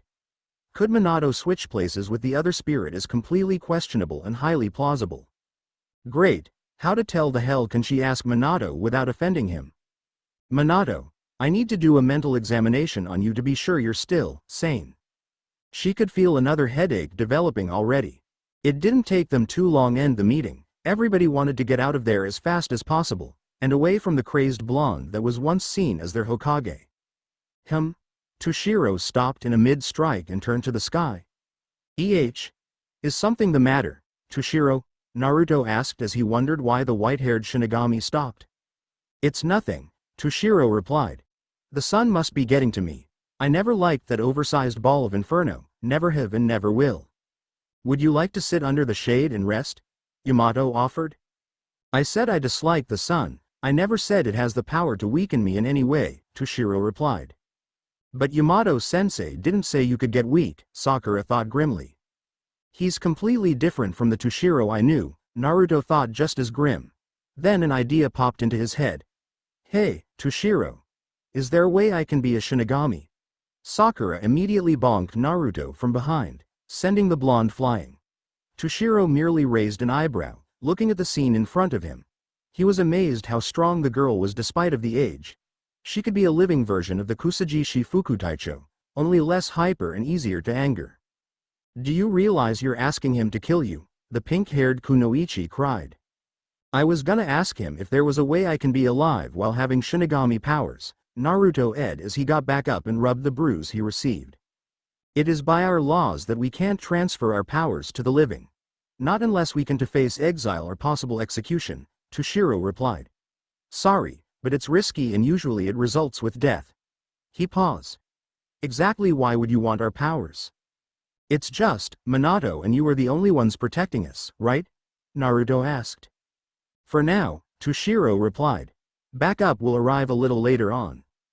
Wouldn't it be better if you had more shinigami helping out right now? Toshiro almost let his lips twitch. The question is simple and almost innocent, and the boy looked determined to know why he can't help. His determination rivals Kurosaki and his father's. Not all the time, Uzumaki. For a moment, Toshiro saw a hurt glint in the boy's eyes, but it disappeared before he could get a second glance at it. One thing about a Taicho is that they would do whatever in their power to protect their subordinates, even risking their lives. Should a lower-seat shinigami charge into battle with powerful enemies, they'll only be sitting ducks, and the enemy will gain an upper advantage. Should a shinobi launch an attack, it would be futile and a waste. So we'll only be targets should we become a shinigami? Even if our spiritual energies are higher than a normal human? Sai asked. As cold as it may be, it's the truth, Toshiro replied. An Arrancar is a combination of countless spirits merged into one being. It's like having one soul against another soul that is a fusion of a couple thousand souls. Sounds fun, fight one, doesn't it? Even an idiot could tell the shinigami was sarcastic about that. Still, isn't there a way that we could help at all? Naruto asked. What's the use in going to the battle when all we're gonna do is watch? It's better than being a 7-course meal for a hollow, Toshiro countered while looking at Naruto in the eyes. Remember the other day when the hollows said you were delicious? Should they get their hands on you, they'll rip you from limb to limb, both your physical body and soul, just to have a taste of you. Naruto involuntarily shivered. Why, you're not kidding, right? Naruto asked. Do I look like the type to kid? Naruto studied Toshiro's face and quickly shook his head. Nope. You don't lie. Not at all, Naruto insisted. I was wrong to doubt you in the first place. Toshiro's eyes softened for a moment before hardening again. Shay. Whatever. He dismissed their previous topic. I'm willing to fight for a little longer. Who's first? Your former favorite student isn't so sane in the head anymore, Tsunade commented the moment she felt Jiraiya's presence just outside of her window. After the meeting, Minato disappeared to God knows where after the meeting. I don't need to be told to know that, Jiraiya said. Then do I have to tell you I'm perfectly sane? Minato's voice pierced through the conversation, startling the two Sannin. Tsunade and Jiraiya turned to the source of the voice and found Minato sitting on one of the many paperwork stacks while holding a report in his right hand. Cause on my last psyche check, I got a passing score from Unohana Taicho and her medical capabilities can par with yours, Tsunade-san. Threatening an entire council was not sane, Tsunade began. If you're alive, of course it isn't, Minato shrugged. Seeing I'm dead, it's possible that I can. You're risking your chance for corporation from them, Minato, Tsunade pointed out. They can't exactly go and kill someone that's already dead, Minato replied. Besides, I'm just giving them the best course of action. By staying out of your way, right? Jiraiya said. Most clans aren't going to take it two-way, that and they won't trust you as much since you claim your loyalty isn't with Konoha anymore. Let them think what they want, Minato replied. Of all the villages that existed in this world, I could have chosen some other place to plan and protect personally. Tsunade and Jiraiya didn't speak. They know Minato's still here and whom the blonde is here truly for. Don't pull another stunt like this, Tsunade began as she rubbed the temples of her forehead. Most likely I'll be hearing a lot of complaints about this from Danzo and the other two. Minato scowled at the mention of the old Warhawk's name. He can just roll over and die, Minato growled. Byako and I made a mutual agreement for once. Danzo can just go to hell for all we care. Don't we all? Tsunade muttered. What are you going to do now? Jiraiya asked. Minato paused to think for a moment. Well, I want to personally go check the seals Toshiro and I placed around the other villages again, even if Byako did secure the area himself the other day. I can't help but feel a bit uneasy, Minato replied. And I want to talk to the other cage personally about the situation. He thought for a moment. It would be the most difficult to persuade, unless I forced Toshiro to go and persuade them himself, but you know they're pricks when it comes to negotiating. Your partner, Toshiro, showed us his Zanpakuto the other day, Jiraiya slowly began. It was a shape of a dragon. Is yours the same as his? If you're talking about having a spirit residing in my blade, then yes, I do, Minato replied. But no Shinigami has the same blade, so you can already guess my spirit isn't Hiranmara. It's Byakko, right? Tsunade asked. Yep, Minato. I can bring him out right now. The blonde's eyes darkened, they became unfocused, looking as if he was in some sort of a trance. There was silence, and then, like the meeting with Toshiro, a white energy surrounded Minato and began solidify into a form the two Sanins weren't expecting at all. It was a mini white version of the fucking Kyuubi. What the hell? Tsunade gasped. Jiraiya looked like he just went into shock. Minato could only look at them with a maniac grin on his face. Byakko, meet Jiraiya-sensei and Tsunade-san, Minato began. Sensei. Tsunade-san, meet Byakko, the white nine-tailed fox spirit of my Zanpakuto. Glowing red eyes looked back at shocked amber and brown eyes. Nine tails swayed back and forth lazily before it growled back at Minato. The blonde merely rolled his eyes. Now you tell me you want to go to sleep. You understood it? Jiraiya asked, still getting over the shock. He's been talking to me in my head a little over a decade, Minato replied, deadpanned. Tsunade made a mental note in her head. Death gods have a serious case of MPD and the afterlife is ruled by a bunch of nutcases. Joy. Toshiro twitched at the sight of the ramen stand Naruto dragged him to. He should have figured this blonde is another ramen fanatic like his father. What the saying again? Like father, like son. How Toshiro want to send the idiot who quoted that line to hell? I hate ramen, Toshiro muttered under his breath, glaring at his steamy bowl. Naruto looked at the older boy as if he was the Antichrist himself. Don't you dare diss ramen, Naruto said. Ramen is food for the gods. Toshiro gave Naruto a dark look, causing the blonde to stop mid-sentence. Never mind. If you must know, Namikaze and you have a lot of things in common, Toshiro began. You'll get along with the man if you give it a chance. I am giving him a chance, Naruto said. Is it because he sealed the Kyuubi in you? Toshiro replied. Taking a sip of the green tea he requested earlier and watched from the corner of his vision to see Naruto tensed.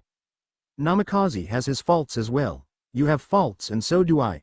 Toshiro replied. Naruto didn't say anything as he remembered the conversation he had with Toshiro years ago and the subject about that man. Wait. Toshiro, the guy you told me about years ago, Naruto trailed. Namikaze is that said man. Toshiro finished the sentence for Naruto. It's better if you ask him questions and not me. After all, what happened to you before I met you is not my problem. It's between you and Namikaze. Talk to him when you find the right time to do so. Just not right now.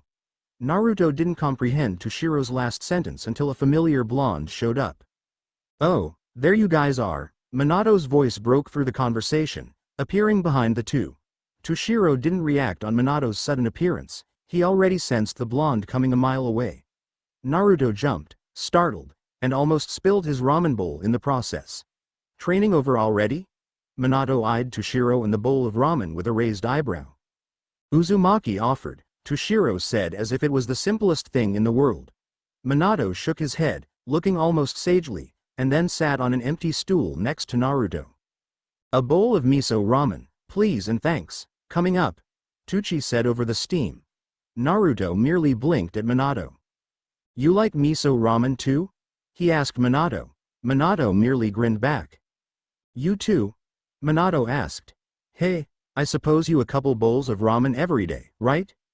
You too? Yes, but only if my paycheck allow it, Minato joked. This time, Naruto raised an eyebrow. Shinigami, gets paid? The thought itself was shocking. Yes we do, Minato replied. And Toshiro here has a higher wage than me. The number of zeros in his checkbook confirms it. Don't drag me into this, Toshiro said. So, Toshiro's stingy about his money? Naruto asked. Minato laughed aloud while Toshiro scowled. I'm not stingy. Naruto was just teasing you, Toshiro, Minato snickered. You don't have to explode on the kid. I'm not a kid. This time, it was Naruto's turn to be mad. Alright, I'll rephrase that, Minato said. You don't have to explode on the young man here. Satisfied with the correction, Naruto finished his bowl of ramen and ordered another one. You're so beautiful, 11th Division's 5th seat, Yumachika Yasugawa declared in front of Minato's face. The blond man stared and blinked before the words finally registered in his mind. Excuse me? He blurted aloud. He was by then a very disturbed man and his freaking out meter skyrocketed when the other man grabbed his hand and raised it up high. Beautiful men like us should unite and get rid of the ugliness of both worlds, Yumachika declared. Minato swatted his arm away and took a couple steps back, clearly disturbed. Minato considers himself handsome, not beautiful. Beautiful is a term used for women and he's 100% male, damn it. Interesting offer, but I have to decline. Work, paperwork, the blonde exclaimed. That's right. I have paperwork. The older Shinigami frowned. They may look about the same age, but it was obvious Yumachika has been a Shinigami much longer than Minato. However, the blonde was the saner one between the two. Surely you have time to rally with me about beauty supremacy. I would love to, but the stacks of paperwork that was left untouched for almost a year piled up and unfortunately there's a lot to do. Also, there's the training exercises I have for my divisions to do and many other things. I'm a really busy man, Minato said, making the excuse real as possible, all while grinning sheepishly and backing away from the beauty-obsessed Shinigami. He made a mental note to never step foot within the 11th Division ever again. Then he bumped with something very tall. The Ryotsu felt very familiar and the "I'm so screwed" look is evident on his face. He slowly half-turned his body to face the menacing grin of Zaraki Kenpachi. He quickly edited his mental note underlining, ever, a couple times darkly. Good afternoon, blonde. Zaraki greeted, still grinning that same insane grin. Good afternoon, Zaraki Taicho. Minato greeted back without stuttering at all. Which surprised the blonde the most. He had heard of many stories involving the man. The blonde was hoping they wouldn't meet up till much later in his time of captaincy other than in meetings. I heard you're a pretty good fighter, Zaraki began. Minato felt his heart sank. He did not like how this going one bit, not at all. I'm a decent fighter, nothing much, Minato replied humbly. The grin never disappeared from the other captain's face. We'll see about that, Zaraki said, pulling out his blade. Minato managed to shunpo out of the way before the Zanpakuto connected. Just a swing from Zaraki's blade left a really long line on the tile floor. It's a pretty deep gash, like almost 5 meters wide and 10 meters deep. I got a division to run now, and paperwork to do, Minato said before giving the insane Taicho a small wave goodbye. Good day. He vanished before another word was said. Zaraki didn't get the hint and chases after the blonde. There's no way I'm letting you off the hook, Namikaze. Fighting to the death isn't so bad. Minato picked up his speed at the mere sound of the other's laughter. The whole day, everybody throughout Soul Society claimed that they saw Zaraki Taicho chasing after a yellow flash. As amusing it may be to many, they didn't like the collateral damage caused by the insane captain. It's safe to say, Minato came out of this ordeal unscratched. He carried out his duties with no problems, but he couldn't help but wonder why his entire division members, except for Momo, glance at him with pity when he passed them by. He smiles back at them to reassure them he's fine before going back to his office to resume doing his new pile of paperwork, oblivious to everything else around him. Many of his subordinates shook their head with pity. Their new Taicho was going to get it now. Unfortunately for Minato, there is an unspeakable rule that Taicho's fleeing Kenpachi has to pay for the damages, otherwise the 11th Division would have been in debt a long time ago. One that Minato was never informed of in the following week. The newest Taicho received a pretty steep bill for the destruction of 24 buildings of Seirei alone. Minato will be mourning for the future state of his wallet really soon if not already. The end. Now we will see you in the next video.